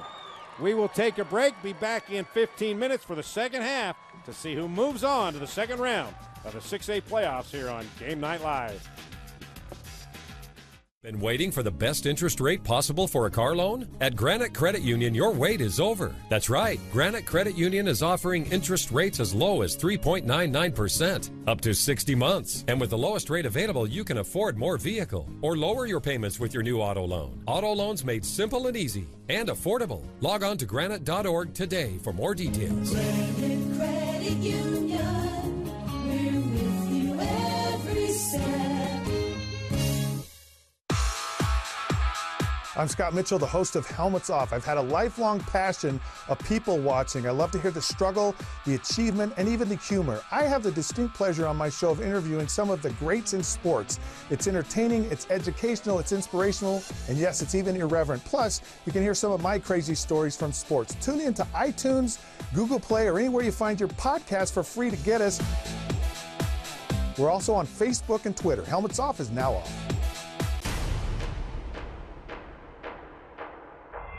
Know before you go. Wake up to all the urgent overnight breaking news from the KSL 5 Today team. Weekday mornings from 4:30 till 7 on KSL 5. The best thing at Chuckarama is the mac and cheese. They say it's just for kids. But we'll never be too old for it because it's that good. Mac and cheese. The choice is yours at Chuckarama. This thing called love. Freddie Mercury, one of the greatest performers of our time, the late Freddie Mercury from Queen. His real name is Farouk Bulsara. He actually was taking a bubble bath when he wrote Crazy Little Thing Called Love. And when I learned that, I said to myself, I don't really want to know anything else. That's enough. That's too much information.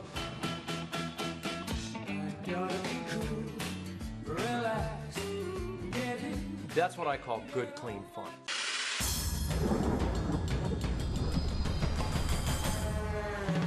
Know before you go. Wake up to Grant Wayman's What You Need weather and the KSL 5 Today team. Weekday mornings from 4:30 till 7 on KSL 5. Been waiting for the best interest rate possible for a car loan? At Granite Credit Union, your wait is over. That's right. Granite Credit Union is offering interest rates as low as 3.99%, up to 60 months. And with the lowest rate available, you can afford more vehicle or lower your payments with your new auto loan. Auto loans made simple and easy and affordable. Log on to granite.org today for more details. Granite Credit Union, we're with you every step. When breaking news, snarled traffic, and shifting weather impact your life, we get only one shot at bringing it all home to you. So we make it our best shot with Chopper 5, bringing home your world like no one else can. Only on KSL 5 News. Hi, I'm Melanie Douglas. And I'm Scott Mitchell, and I'm teaming with Melanie to find real health. I'm a registered dietitian and longtime trainer, and I'm here to help Scott and all of you find fun new ways to get healthy in your real life.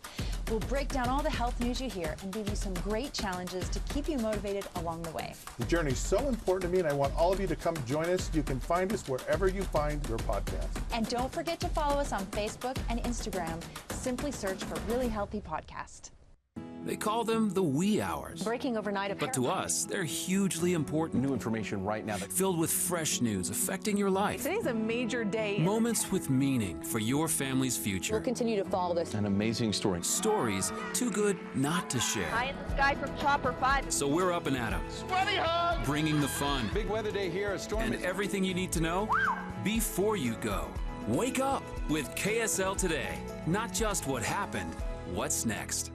Let's talk about Leonard Skinner. I love that band. The reason they got the name, a guy named Leonard Skinner, their gym teacher, he did not like them having long hair in high school. So they ended up getting back at him a little bit by naming the band after him. They spelled it different, but he got back at them because he's the guy that wrote, I know a little, oh yeah. I know a little about love, baby, I guess. And he's making all kinds of royalties on that song. I'm kidding.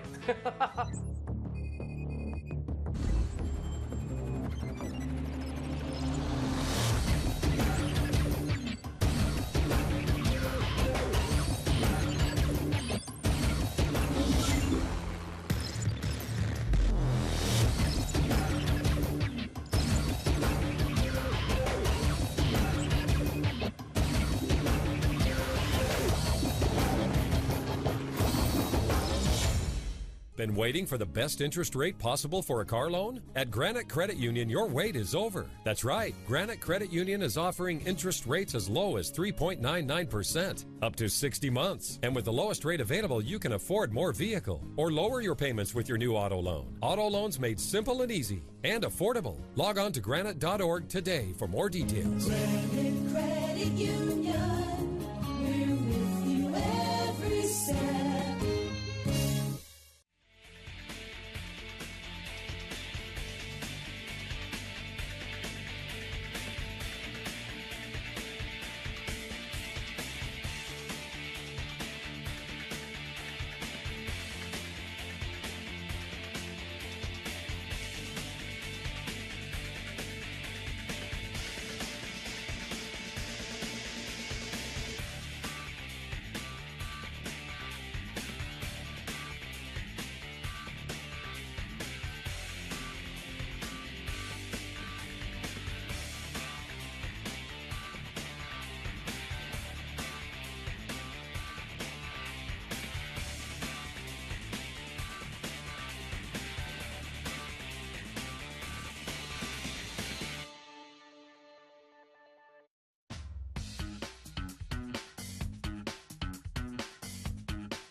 We're ready. Here we go. We're ready for the second half here.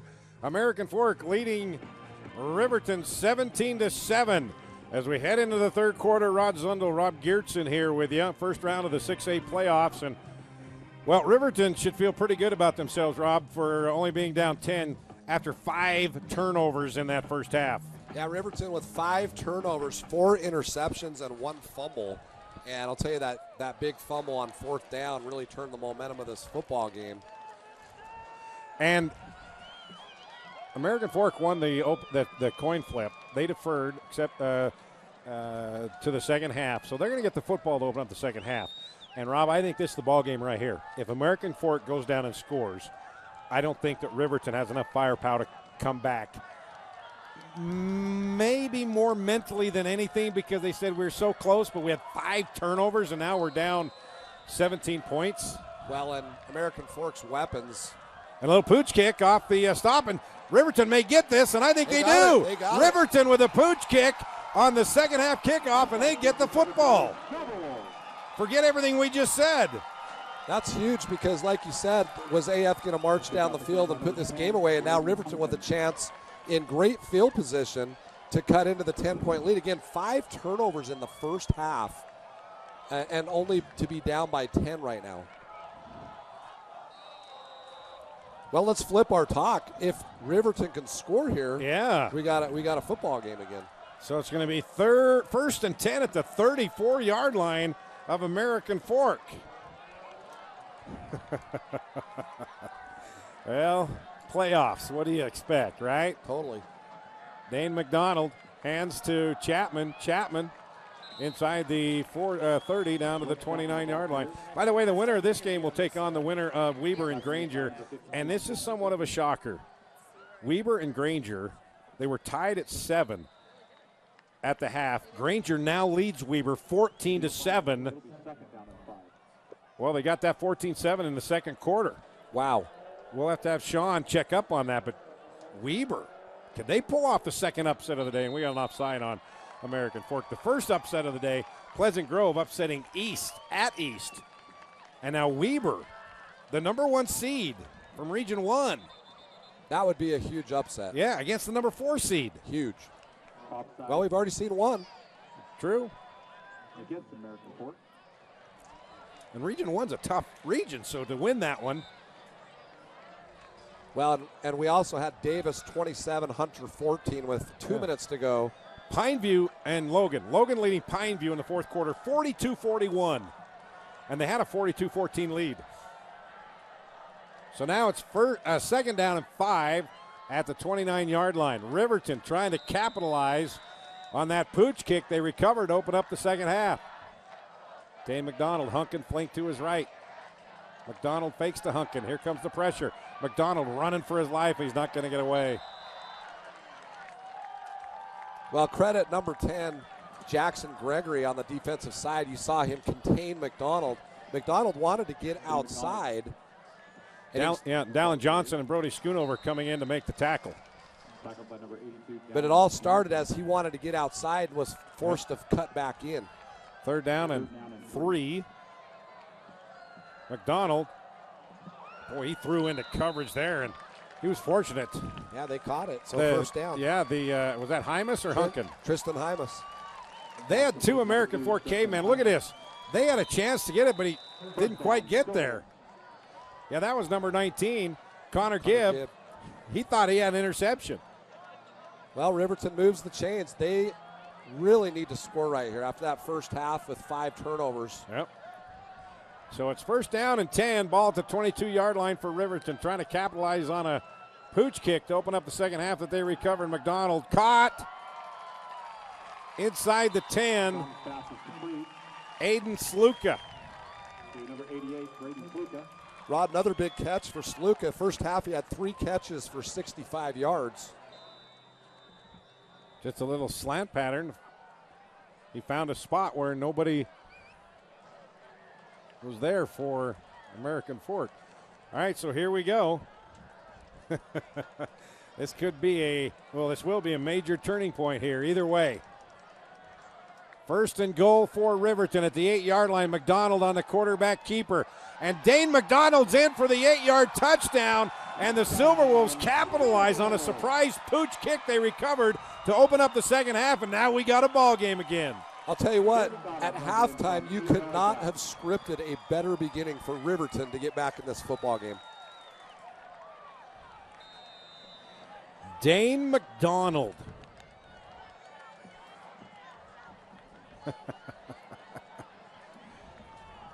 Well, it's going to be a good finish here.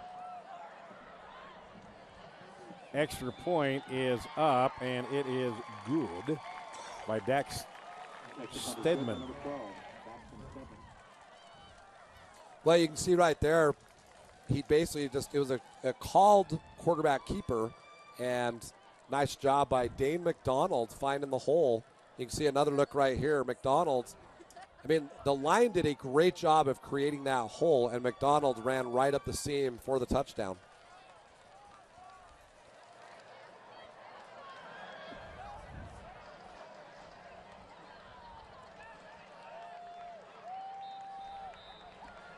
Well, this is a great playoff game. I mean, to overcome 5 turnovers in that first half and now to be down 3. And you talked about it early on, Jody Morgan, attacking, not taking, even in the last minute of the first half, he was still trying to get there. It's a mentality, and to kick that pooch kick also shows a mentality of attack.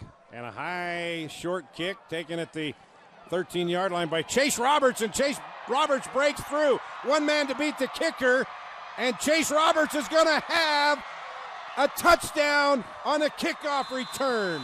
Chase Roberts, 87 yards. Wow. Wow is right. I mean, we couldn't even catch our breath on the fact we had a football game, and Chase Roberts, the big playmaker for American Fork, with a huge kickoff return. American Fork was feeling, or Pleasant Grove was feeling so good about themselves. And then Chase Roberts happened. Kyle Thompson on for the extra point. Yeah, you said Pleasant Grove because you're still excited about your upset. I said Pleasant Grove? Yeah. What did I say? Well, you meant to say Riverton, but you said Pleasant Grove. Felt so good about their things? Oh, Yeah. You know why? Because I just looked at the scoreboard in Pleasant Grove. That's how good I am. Not. Look at the cutback right there by Roberts, and then he basically blew right past the kicker. Stedman, he goes, I'm not supposed to tackle this guy. Well, it was like, are we going to have a play here? And Roberts said, no, we're not. And then the Turned on the Jets. guy chasing him. Well, where are we? There we are. Watch the guy chasing him. Kind of got blocked out by his kicker. He may have had a tackle. Boy, Roberts just turned it on. Kearns leading Northridge 20-14. Bingham over Harriman 13-7 at the half. That's a bit of a surprise. Now the other game was a 1-4 seed as well, right? Northridge and Kearns. Kearns with a 1 seed. No, Northridge I don't think was a 4 seed. Well, isn't Kearns the 1 seed out of that region? Yeah. So Northridge would be a 4. Well, you would think, but Another touchback.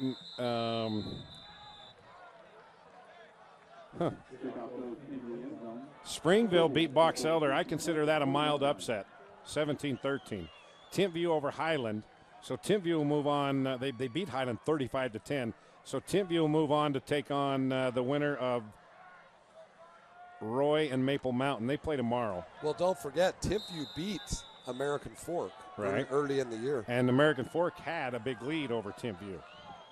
Viewmont beat Provo 17-14. I thought Provo was a dangerous team, and they have been playing well. They're out. Boy, Olympus keeps on rolling, 27-6 over Alta. They're still undefeated. So here we go, Riverton, first down and 10 at the 20-yard line. McDonald to throw. Throwing it up, and it's caught! It's caught by Carter Miller, and this is going to be an 80-yard touchdown! Back and forth we go! Should I say it again? Wow. What a game.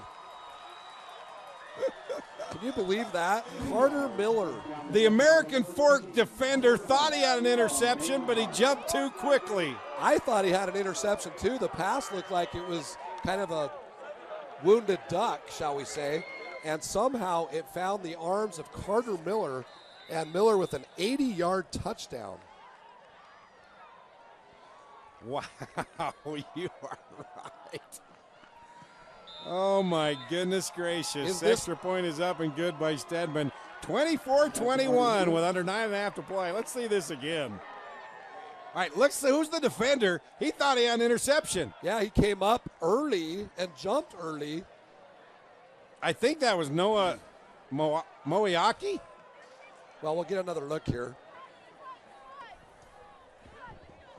Wow. I mean, this is crazy. Here's one more replay. He came up too early. Is that 34? 34, yeah. So it was Preston Viweg. Viweg came up, and he thought he had an interception. He should have had an interception. He should have stayed back, too. He came up and jumped too soon. Wow, wow, wow, wow, wow. I'll tell you what, when that ball was thrown, the last thing on my mind was that it was going to turn into a touchdown. I said he just throws it up for grabs, and then boom, his guy grabbed it. Well, we're right back in it, 24-21. Park City beat Salem Hills 28-24. It's probably a mild upset, isn't it? No. Park City's had a pretty darn good year. Hey, pretty good. Yeah.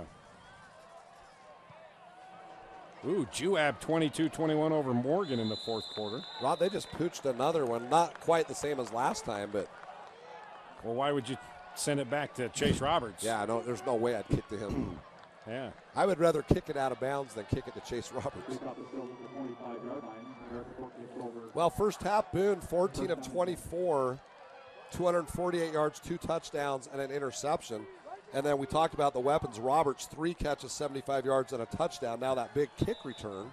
Okay, we've had 2 touchdowns scored. No, 3 touchdowns scored in the third quarter, and Boone Abbott hasn't touched the football on offense yet. And we've only played 2.5 minutes. Yeah. Here goes Abbott.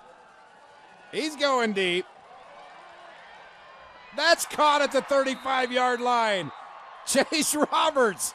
Boy, after a slow start, man, has he come to this game now. I'll tell you right now, it's fireworks. You see that ball hanging up in the air, and Roberts, I mean, it was pretty good coverage. Roberts just goes up and makes an amazing catch. Isaac Rangers had him, but Chase Roberts, what is Rangers? He's 6 feet, and Chase Roberts is 6'4". Yeah, there you go. And that was the difference. First and 10, 35-yard line, caught inside the 30.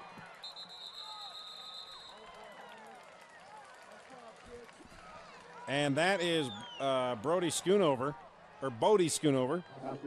Out of the tight end spot. Schoonover does it all on both sides of the ball, doesn't he?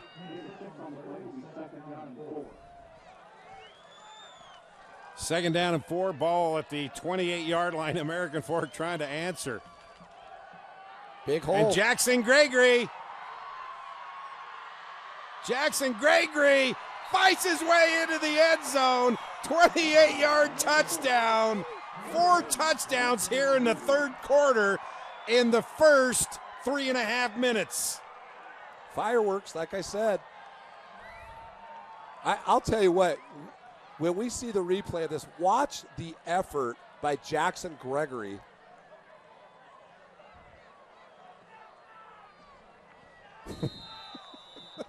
This is crazy. It's also fun. This is crazy fun. Yeah.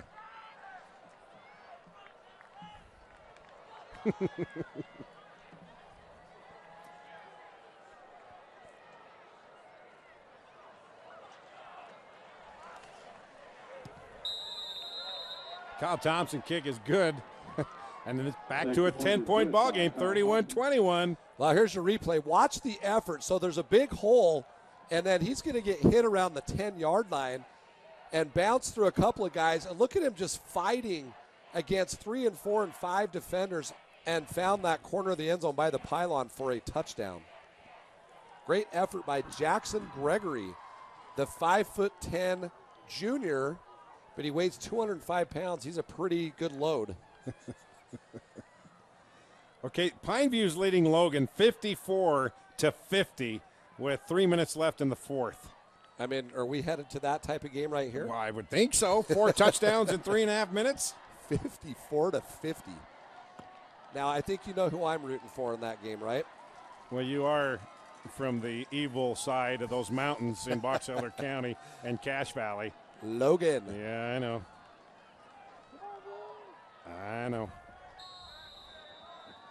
I knew there was something about you. I love the people from Logan. Bear River Logan. Got a lot of good friends over there after high school. Hey, yeah, no kidding. Shockingly, another touchback. Yeah. He's got quite a foot, doesn't he? Yeah. Jordan beat Lehigh 56-28. Jordan, a very, very dangerous team in 5A. Lone Peak beat West Jordan 57-28. That's a final. Bingham now leading Harriman, 13-7. That would be a shock if Harriman pulled that off. Oh, yeah.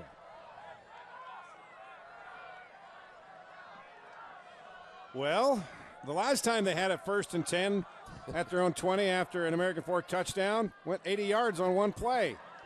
McDonald rolling to the left again, but this time he stopped. Great pursuit by the American Fork defense. Going to lose a couple of yards. think I saw Brock Hughes in on the play. Tackled by Brock Hughes and Bodie Schoonover on the play. Bodie Schoonover also there. Second down and 12. Well, I mean, all of a sudden it's boring. One play, no gain. Yeah, Where'd our spoiled. crazy fun go? Second down and 12.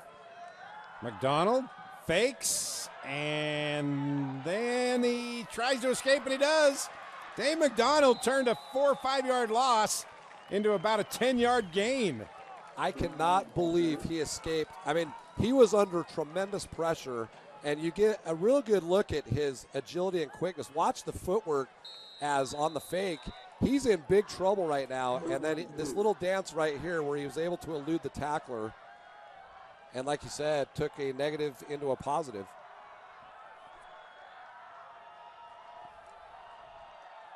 Ball at the 28, second down and 2.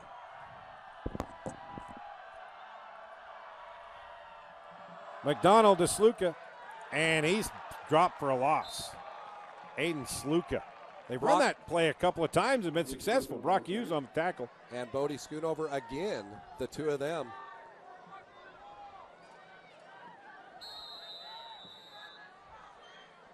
Now, is it fourth down? Yeah, he got back to the line of scrimmage, so now it's 4th and 2. Yeah, they're going to have to kick it. Gonna have to. Well, Jody Morgan's been quite aggressive here. He's been in He's attack going mode. for it.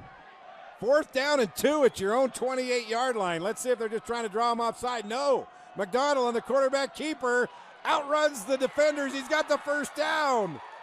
That's the fourth down attempt. They're 3 of 4. Gutsy Holy call. smokes, Jody Morgan. You know, we talked about it earlier. He is telling his team, I mean, this is win or go home time right now. He has no conscience. I'm sorry. He has no fear. And let's not forget what a great play by Dane McDonald. He was starting to go up the middle and then bounced it outside and turned that into a first down. Holy smokies. Wow. What a game. What a game. 1st and 10 at the 41. McDonald to throw. Caught. Hymas has it. Tristan Hymas out at the 32-yard line. 27-yard hookup. I'm sorry. I mean, I'm giggling harder than Haley's dad jokes because this is so much fun.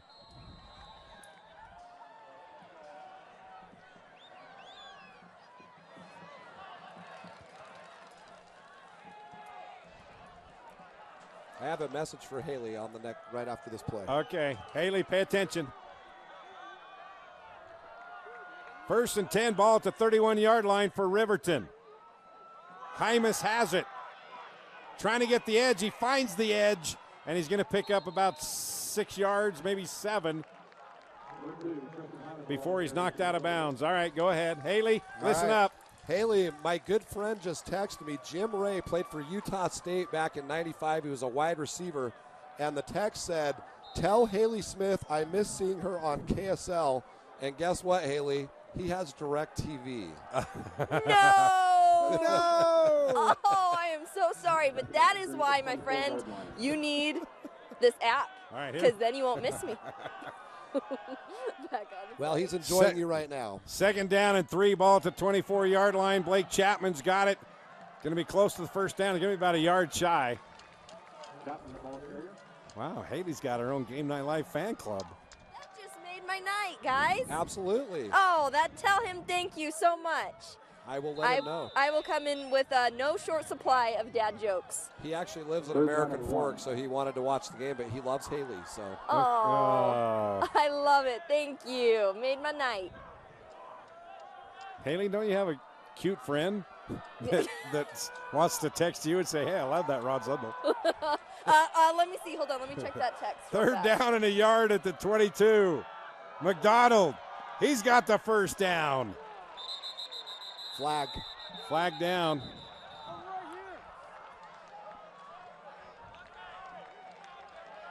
It's against Riverton. Yeah.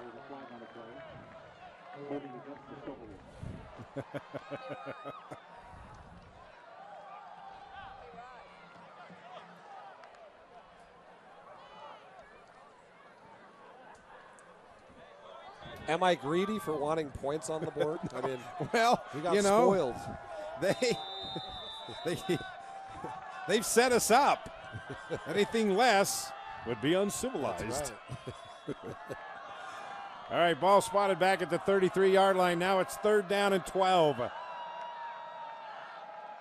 McDonald fakes that flare pass, and he's going down. Tanner Vickers has him. Tanner Vickers, 2nd sack of the night for him. And we got a flag after the play. Let's see what this flag is. What happens if they let the play go? I don't know what happens. Let's see. I hope they didn't call. Are you kidding me? Unsportsmanlike conduct. Oh, my goodness. For getting up and celebrating a sack? Well, they're going to say it's still 4th down, but yeah, where I don't will the know. ball be? Can we keep that play going on a little longer? I don't know if we can. I want to see that. If he just got up and was excited about a sack.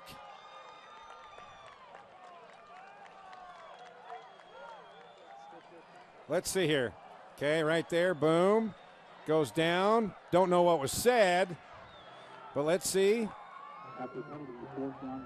Well, that's. Oh, he tried to get away from that. Try to jump over the guy. What is going on here? That was strange. Well, big 4th He pushed down. him, but he had to jump over him, though. They say he pushed him. Oh, my goodness. This is an emotional, physical game, and there wasn't aggression.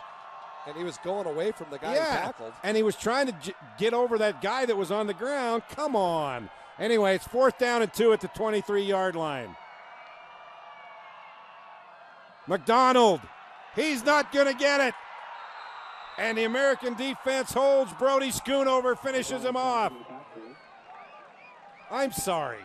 Okay, if you're jumping over a guy and you have to push him down on your way out, you know. So Well, anyway, I'm getting on my soapbox and back to the game. Well, let's just say the football gods were upon 4th down. Like there. the ball never lies in basketball? That's right. Hey, Rod. Yeah, Haley. Hey, oh, you can hear me. Yeah. All right. Hey, I just had to point something out. In the first half of this game, it was crickets out here, and it is now starting to sound like a football game. The field is in the air. Both sides of the stadium are erupting with every play out here, which makes it amazing. We've got a light breeze in the air. Yep. It smells like fried food and sweaty locker room athletes. All right, 1st and 10 at the 26-yard line. Across the middle, caught again. Across the 40 to the 42-yard line. That's a 16-yard gain, and Cade Wakefield on the catch. Just another slant that's been successful for both teams. Yeah, it's a quick hitter, and quick hitters often set you up for big hitters. We'll see what they do. Now do you pump fake that and go deep? You got twin receivers left, twin receivers right. I wouldn't be surprised if they do. He just going deep. Double coverage. Overthrown. Pass is incomplete. Chase Roberts. Why not? Why not try to go to him? Well, good job by Riverton. Had 2 guys down. You see Tristan Hymas jogging back. We talked about Hymas at the beginning of the game where he 5 interceptions coming into tonight. And as a general statement, I think Riverton secondary has done a good job. We've had some fireworks here in the 3rd quarter. 2nd and 10 from the 42. Gregory in motion. McDonald hits him on the flare. And he's knocked out at midfield. Going to be a couple of yards shy of the 1st down. Again, Jackson Gregory, just a little basic swing pass outside, and Gregory out of the backfield. He's had a really good game tonight. He's a tough runner, as evident on that 28-yard touchdown run where he carried a couple of Silverwolves into the end zone. Well, like I said, he's 205 pounds and only 5'10", so he's a stout guy, tougher than nails. I wish I was only 210 pounds at 5'10". 3rd down and 2. McDonald, incomplete. Boy, that was good defense there by Hunter Williams. He was draped all over the receiver. I think we have a flag. Got a flag, and it may be pass interference. He was kind of riding him, but I don't know if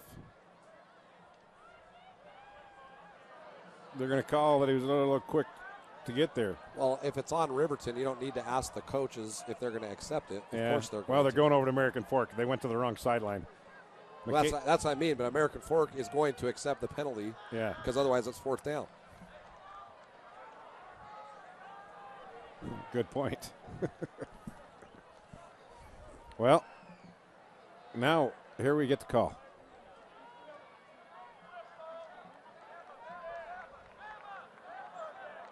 What do you call? That might be an inadvertent whistle from the stands. Wow. You know what's funny, Rod, is just a second ago, I kind of froze on a play because I heard a whistle, and maybe there's one down here in the student section. That Well, has to, I mean, and it's 3rd down still. It's 3rd and 2. So how can it be 3rd and 2? Jackson Gregory has the first down. First down. So are they saying that play didn't count? Yeah. It had to not have counted because it should have been 4th down. So right? there must have been a whistle from the stands, and they decided to just nullify the play. It's kind of strange. If that's from your home crowd and that hurts you in a big spot. Oh, yeah. Because they may have punted that away. I doubt they would have, but. Well, and it was an incomplete pass. It would have been 4th down. Yeah. But would they have punted it away? 1st and 10 at the 48-yard line. American Fork trying to grab control of this thing. Up 10. Ball batted down. Trying to see who that was that batted it down, but Was that Nick Gibson, number 86? Thank you. Okay, I think they just said do not blow any whistles in the Yeah. stands. Yep, that's what it was, and that hurt Riverton. Killed. From the home crowd. Oh, man. Well, What else can go on I tonight, know. Rob? We've seen a lot of crazy things tonight. 2nd down and 10 at the 48-yard line. Boone Abbott, and that's going to be a pass interference. The defender was draped all over Downing, and he knows it too. But you know what? If he didn't, that would have been a touchdown. Yeah, Brandon Dennis could tell he was in trouble. Yeah. Some penalties are good penalties. Let's see if we can see it here.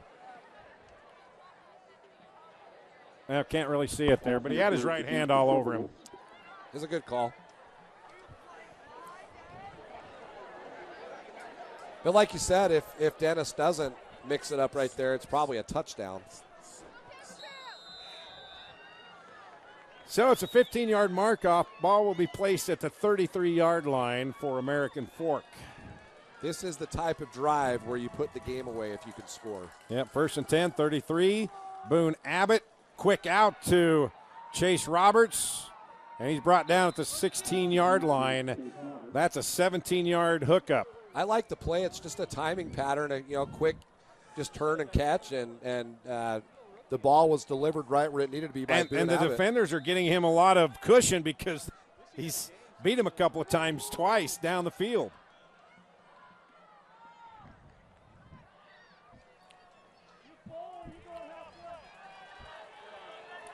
Ball at the 17-yard line, 1st and 10.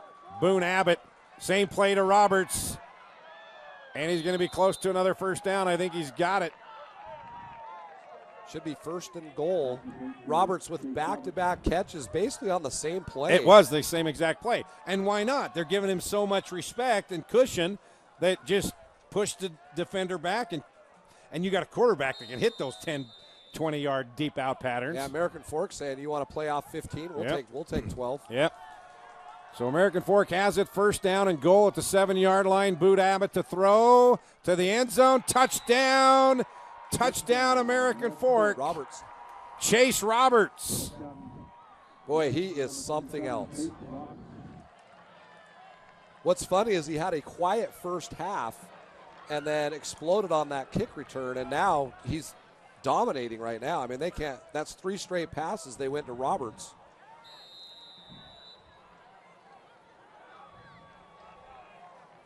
And this time doing it underneath, all 3 passes were short.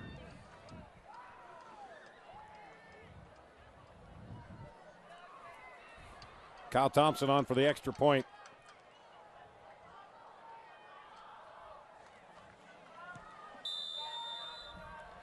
It's good. So with 2:24 left in the third, it's 38-21 and kind of an easy roll, pitch, and catch, Coach.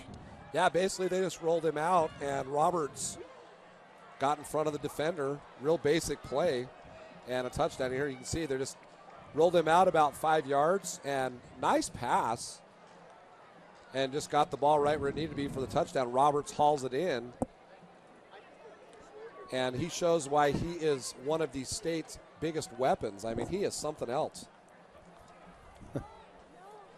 Well, Riverton's done it most of the night. How do they respond? Roberts now with 157 yards receiving, and we've still got 2:24 to go in the third. This has turned in, it was a quick first half. This turned into a long game. That third quarter, it's with all that scoring. Well, and let's be honest, if the game's going to be a shootout, it favors American Fork. Oh, absolutely. And Riverton did a great job in that first half. Yeah, this isn't the type of second half they wanted. They wanted to get that quick score. Which they did. But they didn't want to turn it into a shootout. Kyle Thompson, are they going to get a chance to return it? No. Not tonight.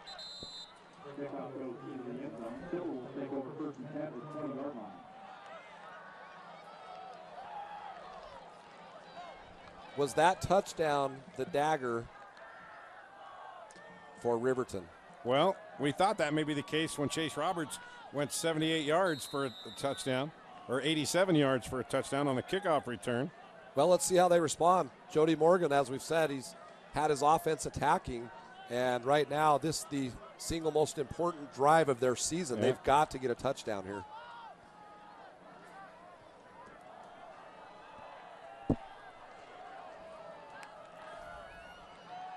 McDonald to throw. Trying to get it to Chapman. Boy, and he was belted just as the ball got to him, and that was number 28, Schoonover. Man, he's had a loud third quarter here. Well, that's not a fun one for a wide receiver. No. 3A playoffs. Morgan 24, Juab 22. Juan Diego 34-8 over Grantsville. Thought that'd be a little closer. Stansbury 57, Mountain View 43. Boy, there's some high scores in this game. Did we get a Logan final? We're going to try. Crazy. Second down and 10 at the 20. American Fork showing blitz. Here they come. The pitch and ball on the ground, and American Fork recovers at the 15-yard line. And making the recovery is Dallin Johnson. Well, that could be, you mentioned the dagger, that could be the one that really pierces them in the heart. Well, they're just trying to run the option out to the outside, and the pitch was not where it needed to be. The American Fork capitalizes. Dallin Johnson dives in, picks up the loose ball. Another turnover, 6 turnovers for Riverton. You're not going to believe this final, and I'm not. Hold on a second. I'm not happy to say it. Oh, Logan got beat? 68-50. Oh, my goodness. Pineview 68-50. Wow. Abbott caught 14-yard line. Bodie Schoonover, tight end. Now it breaks up the 3 straight passes to Roberts. Yeah. Riverton's got that going for him. 68 points. Wow. In the state tournament. Well, we're at 38 with a quarter left. Second down and 6, ball at the 13 for American Fork, trying to put this game away. Abbott to the end zone. Knocked away. Incomplete. Downing the intended receiver. I think it was Isaac Rengers on the, well, we'll get a replay right here. Good tight coverage. Pass was intended for Downing. Downing, of course, had that 80-yard touchdown to start the game. Bingham now leading Harriman 20-10 in the fourth. That's a typical Bingham-Harriman game. Yeah, grind it out. Yeah. 3rd and 6 from the 13. We got a whistle and false start. Granger 14, Weber 13, second quarter. Wow.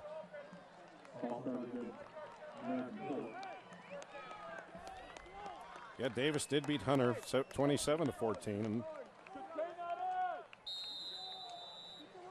Jordan over Lehigh 56-28.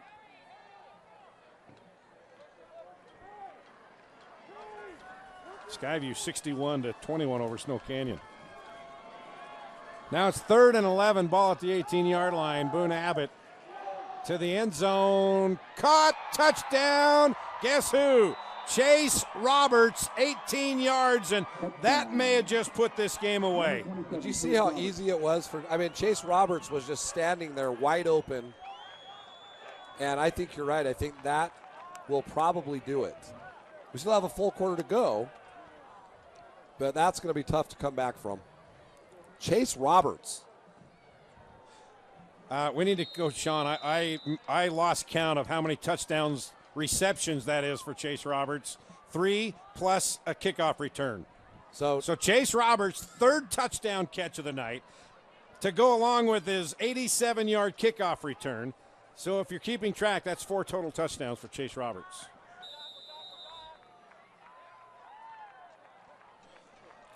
$44-21. 45. But look how 45-21. He was wide open. It was basically just a kind of a corner route, and the defense never responded. They stayed in the middle of the field, and when Roberts cut outside, he was wide open. And credit, once again, Boone Abbott right on the money on that pass. I mean, he is something else. This has been a fun I mean, coming into tonight, I had not seen American Fork play, and that was the one thing that I was looking forward to more than anything. We saw them manhandle Lone Peak the week before Lone Peak went into Bingham and beat the Miners. Or beat Bingham. Well, and before the game when we were down on the field, I turned to you and said, you know, American Fork might be the best team in 6A. Chase Roberts has 168 yards receiving, averages 115 a game. Well, and now that's his 18th touchdown 18th receiving. Touchdown to increase the lead, yes, He's number 1 in 6A. What a game. And another touchback. You say that's about the 350th touchback this year for Kyle Thompson? He's got a leg. I mean, it's something that I would be surprised if he's not going to kick at the next level with a leg like that. Well, yeah.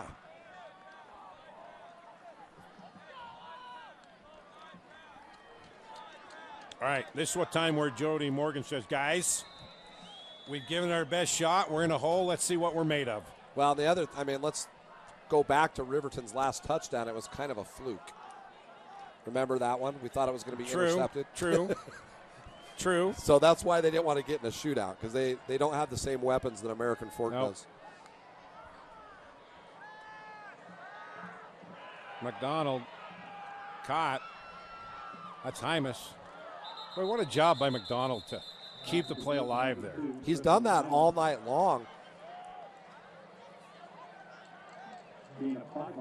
I am really impressed with Dane McDonald. I think, coming in, he knew he was going to have to play a huge game.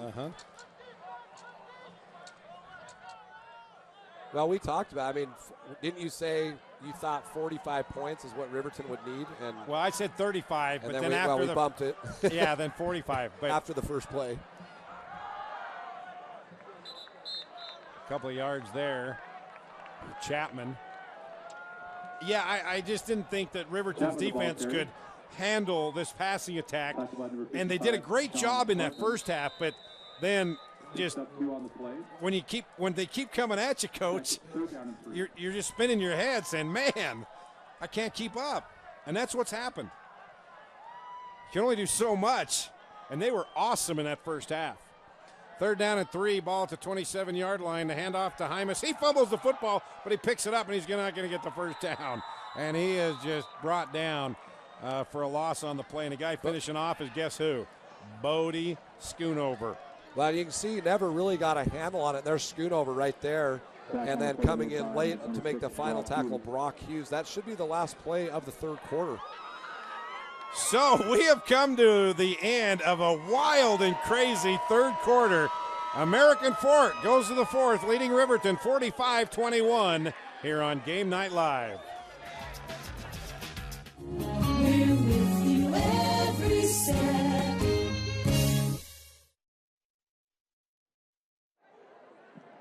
Riverton High School, Michael.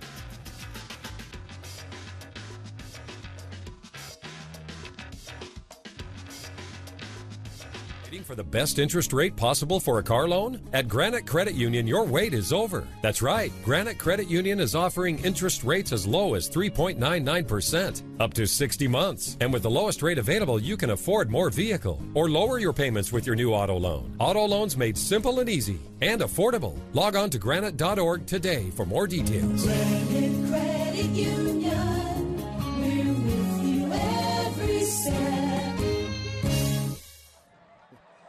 Well, here we go in the fourth quarter. Riverton will start it off back to punt.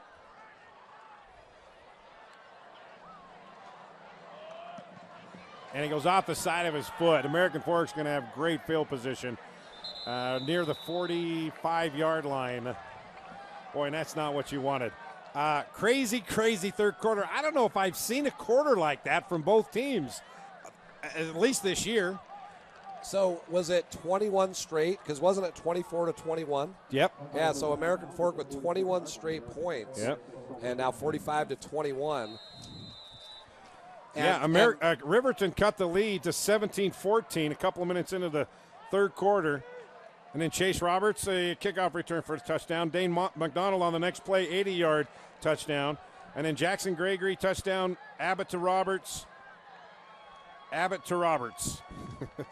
21 straight. Yeah, here we go. First and 10, 44-yard line, Boone Abbott. Let's see if they're going to go for the juggler or try to run the clock. And Jackson Gregory's going to run, and he's going to be brought down at the 30-yard line. That's going to be a 14-yard pickup.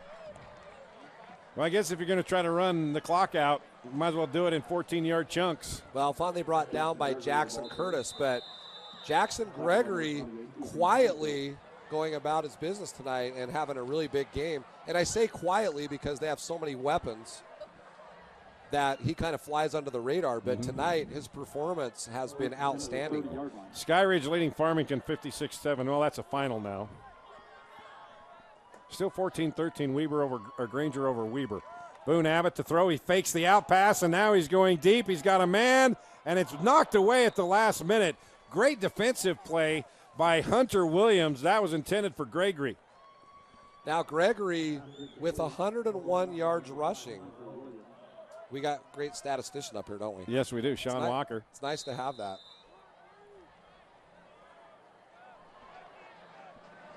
But that was a nice defensive play by Hunter Williams, reaching his hand out, knocking it away at the last moment. So it's second down and 10. Ball at the 30-yard line for Boone Abbott. Fakes to Gregory. Now he's going deep. Chase Roberts goes up and makes a great grab over the defender.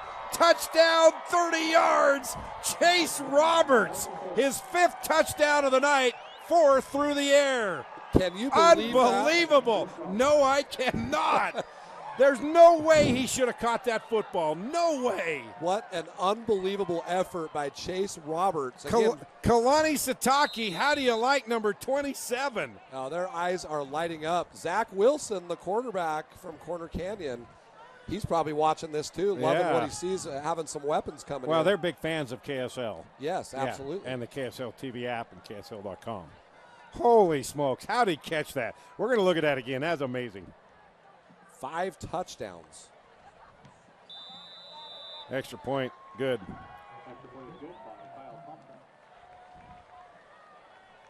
Wow. Here we go. Look at it. There's no way he should have caught that, Coach. That's just an unbelievable individual effort. He caught that on his helmet, too. I mean, Boone Abbott put it up there for him to go and make that play.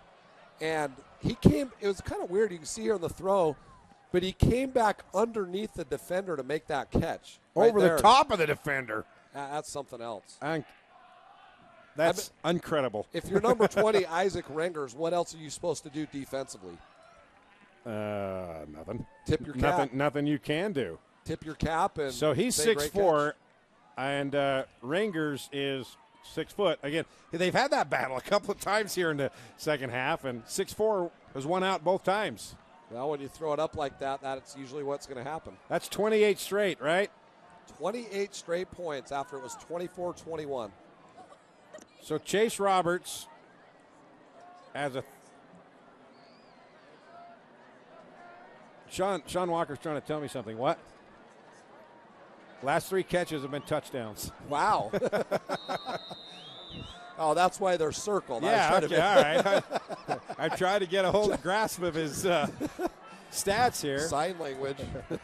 Hey, guess what? Touchback. Oh, my goodness. Wow. 52-21. This was a 24-21 game 7 minutes ago. Well, we started to think, is this another PG East? And the answer is no. No.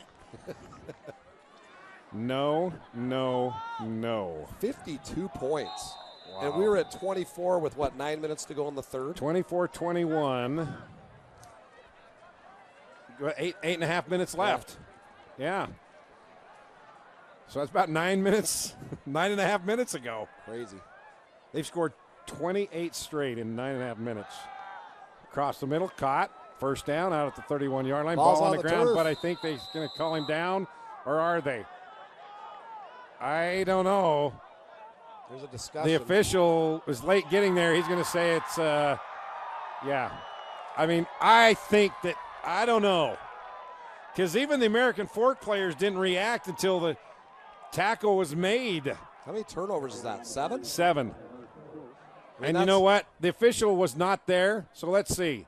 Maybe he made the right call. Oh, you know what? Yeah. I don't think I don't know if we can see that again. His elbow was down. Well, I think it was on the Well, defender. Let's see if we can see that again. His knees weren't down. It's just a matter if his elbow was down. All right, we're not gonna see it. So, let's see. Here it is. Let's see. His elbow's down. Yeah, he was down. Yeah, that should have been Riverton football. And that's Jackson Gregory. Oh, Jackson Gregory fighting his way. Yeah, okay, Riverton. There's a flag. Riverton didn't get a break there. I was just trying to say that nicely. Well, and you even said that the players didn't react. No. And it's because they think they realized that he was down. Yeah. And the official was behind the play and wasn't right there. And when in doubt, you got to stay with the offense, don't you? Well, you got to give it to the offensive player, like tie goes to the runner. Or the team that's losing by 31. Well, yeah, and home. No home cooking on that call. Apparently not, but, they've done the officials have done a really nice job tonight. Even though that play was a little questionable, they've done a really nice job. So it's 1st and 19 at the 40. Boone Abbott. Boy, they're still attacking. Tanner Holden. Oh, yeah, they got a new quarterback in, and that is McKay Smith. Had one pass in the first half when Abbott had to go out because his helmet came off, and he threw it to the goal line, almost had a touchdown. Well, and Smith's a senior as well, so this is a good opportunity for him, the senior, to get in and get himself 11 minutes of playing time, give or take.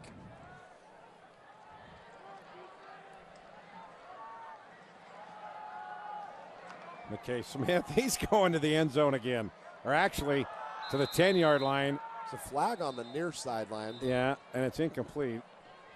Pass intended for Wilson. Well, the official just down below us, it wasn't even close to the play, through a flag. Yeah, it may be maybe have to be a hold. Sideline warning too. Oh yeah, could be my least favorite call. I know. Well, pass interference, offense. From away from the ball, 50 yards. Yeah, the flag. It must have been. It must have been from a receiver on this side. We can't see it here, but. Yeah, I don't think we're going to see it because it happened. Well, you saw number 28 there on that side. Yeah. He kind of blocked downfield. That could be it. But still, that's 30 yards away from the football. Yeah, had nothing to do with the play. Bodie Schoonover, I guess, probably got the penalty. Yeah. And I'm not going to say a word or 2 words. Is make-up call a 2-word or 3-word? Make-up call. I think make-up 1 call, 1 word, and up. Yeah, okay, you know what I mean. It's 2nd and 34 at the 45. Well, that's putting your receiver up on the laundry line. and hanging him out to dry. Yeah, pass intended for number 24, Taylor Crump. That's his first attempt. Yeah, name we haven't called tonight. Yeah.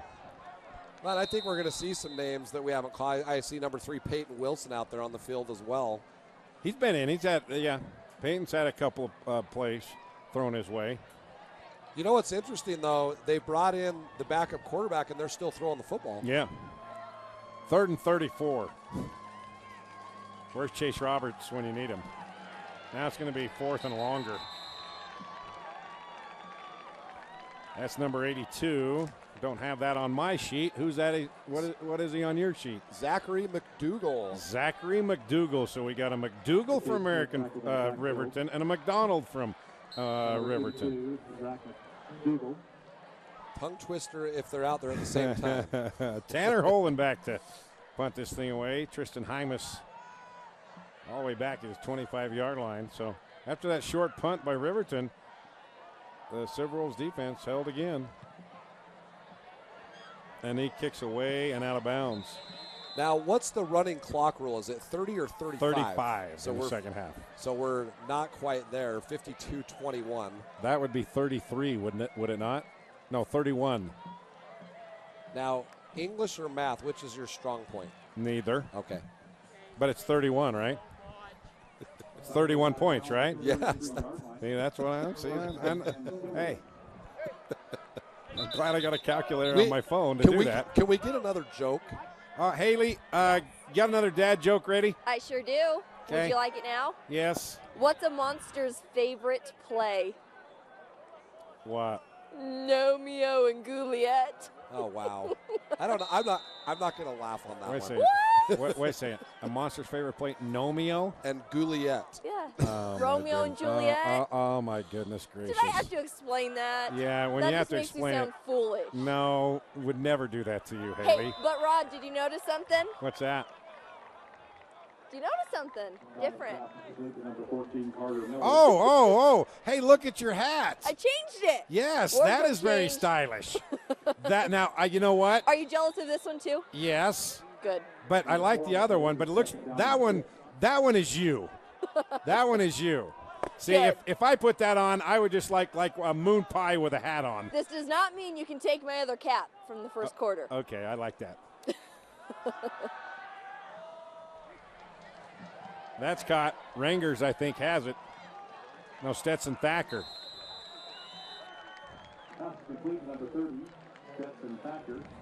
Stetson Thacker coming in, 28 catches, 488 yards, and 5 touchdowns. He is a weapon for Riverton, but we haven't called his number all that much tonight. First down, 10 at the 45-yard line for the Silver Wolves. So Riverton has it, first down and 10 at the 45. This game is approaching 2.5 hours now. Yeah, it's been a long one. Yeah. Blake Chapman, the ball carrier. So what's the touchdown count now for Chase Roberts? 5? 4 receiving, 1 kickoff return, 4 and 1. All right. So 19 receiving on the season. And Boone Abbott has 5 touchdown tosses. Pass complete to Hymas, and he's out at the 25-yard line. I've got a Tristan Hymas story. You want to hear it? Yeah. Tristan Hymas, who plays on the basketball team. I came over. I'm very good friends with Skylar Wilson, the head basketball coach. I came over to visit and watch their practice, and they had just finished, and Tristan Hymas in the locker room was messing around, jumped up, and hit his hand on a light and cut it open, and ended up missing about a month of the season because of it. Wow. That was last year. Actually, that might have been 2 years ago. Yeah, 5 TD tosses for Boone Abbott. Unbelievable. Skylar Wilson, the son of Mark Wilson, my head coach at Bear River High School. Are you serious? I'm serious. And then he went to Cypress. And he went to Cypress, and I went and coached with him for a year back in 91 or 92. No kidding. Yeah, that was a great time. I coached at Cypress, but it was right after he had left. Yeah. But he was still teaching there, so I got to know him really well, and then became friends with Skylar. He was my coach my junior year, and then my senior year he took over for Con Smith, who went to Indiana as an assistant under Bobby Knight. McDonald going to run this one. And he's got a chance to get in, and he does. Touchdown. Dane McDonald, 14-yard touchdown with 7:27 left here in the fourth. McDonald had 11 touchdowns on the ground this year, and we talked about the fact he's a dual threat. Good run right there. I mean, the game's pretty much over from a score standpoint, but McDonald's still out there playing hard. Nice job. Yeah, Mark Wilson, I went to help him coach there at Cypress, 91 or 92. And, some great kids. And Paul Holden, he was a sharpshooter for us, and now he's the head pro at Lakeside in West Bountiful, the golf pro. Awesome. Yeah. See another look there. Dane McDonald around the left side for the touchdown. In fact, I think we'll get a second look here. And it was basically a designed QB draw, and a lot of room around that left side. Nice job. Well, I don't know if you knew this. Did you know that Mark Wilson's son, Garrett, is the head basketball coach at Brighton? Yep. And they played against each other, I believe, 2 years ago. Yes, they did. 3 years ago, yeah. On purpose, yeah. They scheduled for the that first game. time. For the first time. Yeah, it was fun. Oh, Haley, we got a shot of the cheerleaders for Riverton doing push-ups. I know. How about I divert your attention by talking about American Fork right now? No, And well then, okay then you know what? if you look at their record, when they win, Hold on a second. Their next touchdown, you're going to have to do 59 push-ups. What? So do you want to keep going with that deflection of American Fork there? What were you going to say? Well, I was going to say, if you look at their record, when American Fork wins, they win hard. I mean, by nearly double the points of the opposing team. And that's definitely what they're proving here today. Based on the current challenge, I hope that does not continue for my sake. Haley, the numbers do not lie to what you just said. They're averaging 39 points a game, and the defense is only giving up 16. So if you do the math, that's more than double the points, right? Yeah. Because 16 times 2 is?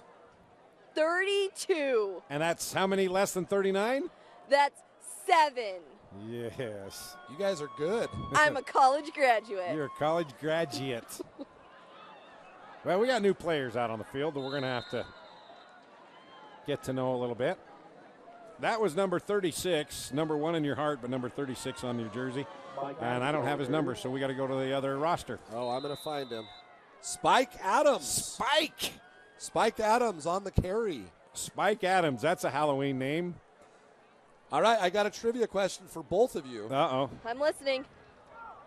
They've scored 52 points tonight, American Fork. What other game this year did they break 50? The 50-0 game. Who are they playing? Well, we might have a long run here all the way down the 40-yard line. Nice Hold play. on a second. We weren't even paying attention to the game. McKay Smith to Taylor Crump. Nice job. Okay, who? So she was thinking of the 49-0 win over Granger. Granger. But you guys covered this game. 51-21 Lone Peak. Oh, yeah, that's what I was going to say. Lone Peak. Uh-huh. Yeah, and we thought, man, they handled Lone Peak. They manhandle them, and then Lone Peak goes to Bingham and beats the Miners the following week. That really was a shocking two-week sequence. It was.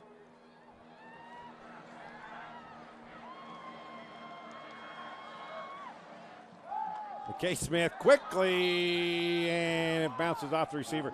That reminded me, did you see the pass yesterday in the Dolphins-Texans game? No. It was like the Immaculate Reception, but the other way. Oh, really? One receiver caught it. It went towards the offense to a defender, hit his helmet, and then went back downfield 10 yards and caught by a Dolphin. Wow. But he didn't get into the end zone. Wow. I know, it was incredible.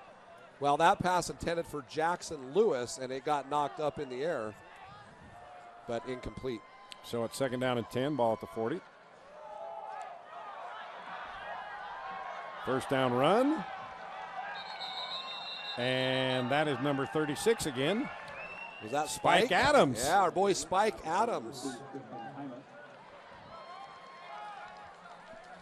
Spike Adams, a sophomore. Hey, Haley, they're getting close to another touchdown. Are you getting ready? Stop it. No. We missed you the last couple of weeks, and so, and This is retaliation. The weather's gone down. Let me lick my finger. Okay, it's gone down from like 65 down to about 51. So you need to warm up. First down, McKay Smith lobs it up. And hey, you cannot be rooting against one team here. She's publicly rooting against American Fork scoring. There was a mosquito that was trying to bite me. Yeah, right. Well, pass intended for Jackson Lewis, and you better get warmed up down there because American Fork is still throwing the football. Yeah, it's second down at the 28-yard line. Still 5:39 left here in the fourth.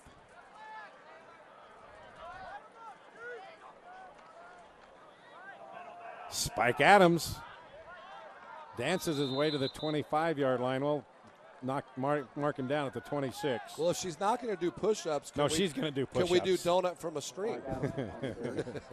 Yeah, she missed that one.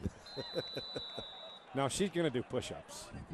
Ladies and gentlemen, Sean Walker has left the building. He was mad that he didn't go cover the East Pleasant Grove game. Yeah. He was thinking about that. Well, I mean, that's like waking up the next day and seeing the final scores and saying, oh, I should have gone to this game. True, yeah, true. You got to pick the game in the moment. 3rd and 8, 26-yard line, a little flare, incomplete, intended for Spike. So it's 4th down. Do you give Kyle Thompson a chance to kick a long field goal? I think we're going to. Why not? I was just going to say, why not? I mean, well, it gives them some, in case they need it. I mean, you might need a 43-yard field goal at a crucial time. Why not get that practice right now in a game situation? Absolutely. And you're right, it's a 43-yard field goal. His career long 45 twice. And we got a whistle, and I think now it's going to be a 48-yard field goal. Delay of game. And you know what? Delay of game. I wonder if they did that on purpose. Timeout. Oh, they called a timeout. I was thinking maybe say, hey, let's see what you got from 48 yards. Well, they did do that on purpose. They called timeout on purpose. I'm trying to get an update on Weber and Granger. Weber now leading Granger 21-14 in the second half. Do you want to know something that's kind of cool right now? What's that? American Fork Athletic Director Joe Atwood is actually listening to us on the sideline. Well, hi, Joe. He just said, good job. Hey, Joe, if you're listening, wave to us. What yard line you on? Yeah, where are you, Joe? That's funny. Bingham, it's a final now, defeated Harriman 20-10. We were thinking maybe 13-6 would be a final, but 20-10 is okay. They do. They have those grind-out games. They do. Oh, nice. Well, it's Bingham's they're the 3-time state champion. Well, I think the team on the field right here. Exactly, yeah. They're going to give them all they can handle. Right. All right. Kyle Thompson, 43-yard field goal attempt. It's blocked. And they don't need to step on it, but they're going to. And so it would be first down for Riverton inside the 10. Oh, Haley almost had to do 55 push-ups. Now, wait, I thought we had a different deal if it was a blocked field goal. Then she has to do jumping jacks. Wait, when do I have to do jumping jacks? No, we won't make you do that, Haley. I feel like I'm being roped into all these things I didn't volunteer for. Well, if you could come up with a better joke than the last one, we might be forgiving. Yeah. We didn't even give her a sympathy giggle on that one, did we? That last joke was the equivalent of the blocked field goal we just witnessed. Yeah. Didn't even get time to soar in the air. First and 10 at the 9-yard line. McDonald down at the 15.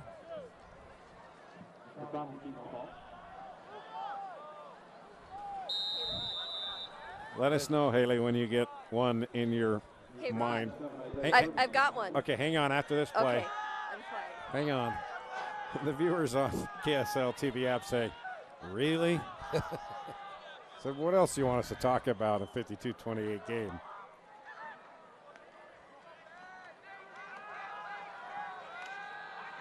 McDonald all sorts of time. Now he's running out of space, and he gets it to Hymas. Boy, Hymas has been impressive here in the second half, receiving the football. Hymas is a big athletic kid, and you're right, he has made some great plays. Hymas, 6'3", 235 pounds. Wow. He's a big guy. Wow.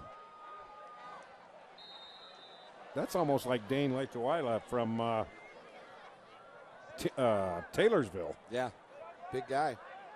And athletic, too. You know, nice play by Dane McDonald. Just kind of, he had plenty of time there and finally unloaded to Hymas. You rarely see a guy that big in a skill position. Now McDonald's going to tuck and run, and it's going to be brought down near midfield. All right, Haley, let's hear what you got. Why did the Tiger eat the tightrope walker? Oh, boy. Because he wanted to floss his teeth? He wanted a balanced meal. Yes, I am back in the game. All right, you've got back to even tonight. That was like an extra point. Hey, by the way, thank you to R&R Barbecue. Another pregame meal for our crew. It was fantastic. We had barbecue brisket. It's good stuff. McDonald, well, he tried to just throw it up there and have Hymas come back to it, but he couldn't. 3:16 left, 52-28. Pass defended there by Peyton Wilson, the junior. So looking ahead, did we get a final on that other game? 21-13 or 21-14 Weber second half. Oh, no, not final yet. 3rd and a yard at the 49. You need to get right at midfield for a first down.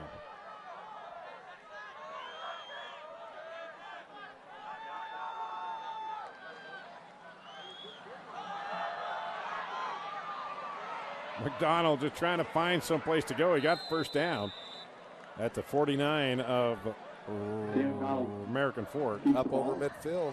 Picks up the first down. Yep. Stops the clock for a short moment, and now they roll it again with 3:05 and counting.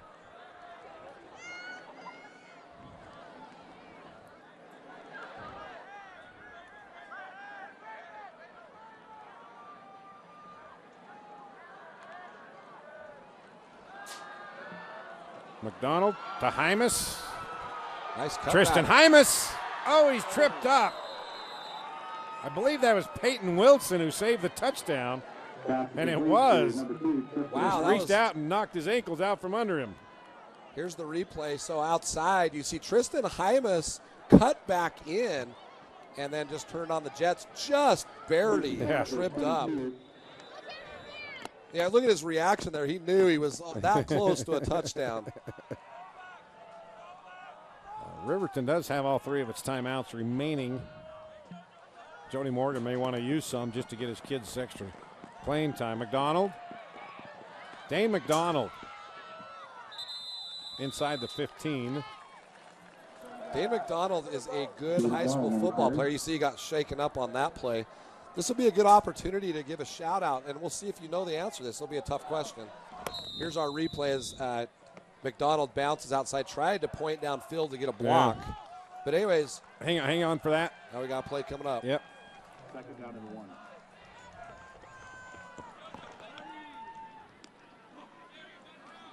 McDonald. Trying to get it across that. They're trying to do that inside screen, but kind of got busted up by American Fork. Okay. So Riverton won their last region championship in football in what year? Any clue? Haley? Oh, yeah, that was back in 2006.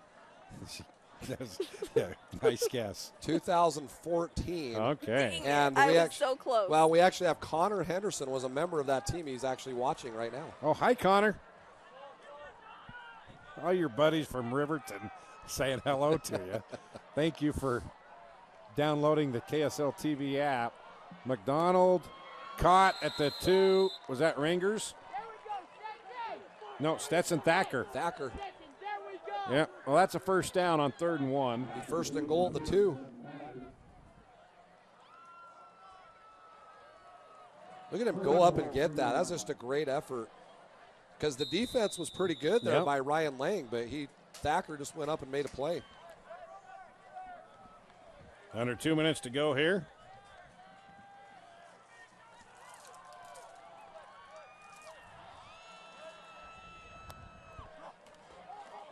McDonald on the keeper and not going to get there. Boy, he was well defended. Number 80, got to go to the official. I don't We have don't it. have a number 80. Number 80, nice play. He was the first guy that got there, but so if any of your friends from American Fork know who number 80 is, have them text you. Yeah. And they've got the clock stopped. Did they call a timeout? That's personal foul on American Fork. Okay. That'll be, what, at the 1.5 yard line. Yeah, because it was at 3. Because if you cut 3.5, it's at 1.5. See how good my math skills are? Very, very good. Impressive. All right, Haley, coming right at you. I'm waiting for it. McDonald to throw. Touchdown. Stetson Thacker. That'll be pass interference on American Yep. Fork, so that'll be a touchdown. So, Haley, that came right at you. And that was beautiful. A beautiful play there. Be Utah full. Be Utah full, yes indeed. You know, although it appears American Fork's having the strong victory on this one, both teams have really had some highlight moments throughout the game here. Definitely something I think that both teams should be proud of in this playoff game.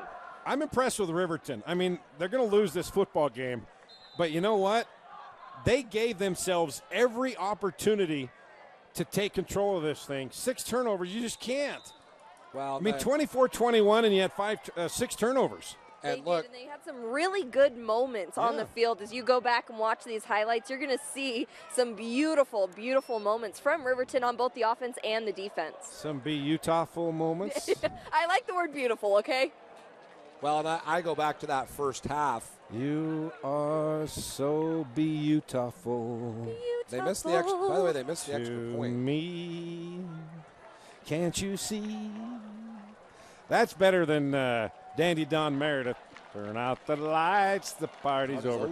Haley, you don't even know who I'm talking about, do you? Of course I do. Who's Dandy Don Meredith? He's that one famous guy. Quarterback. What? Yeah, okay.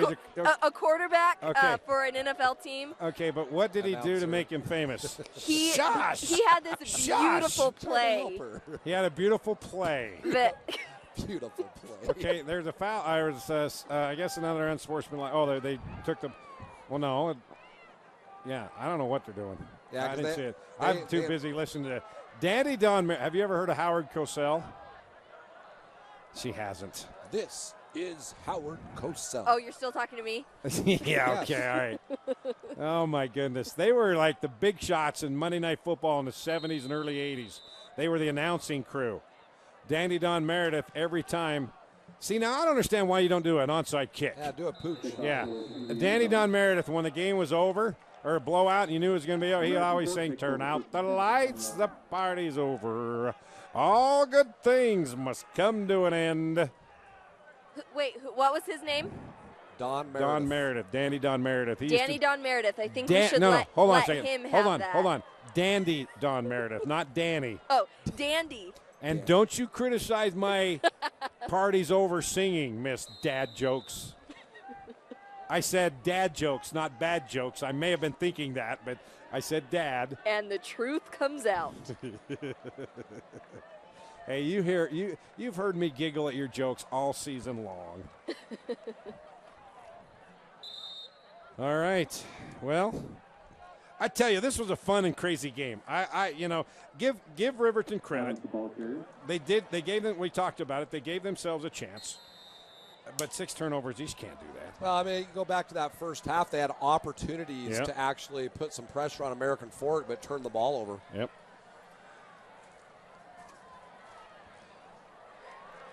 Under a minute. Here we go.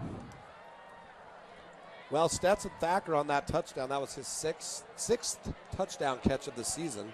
So he ends his career in style.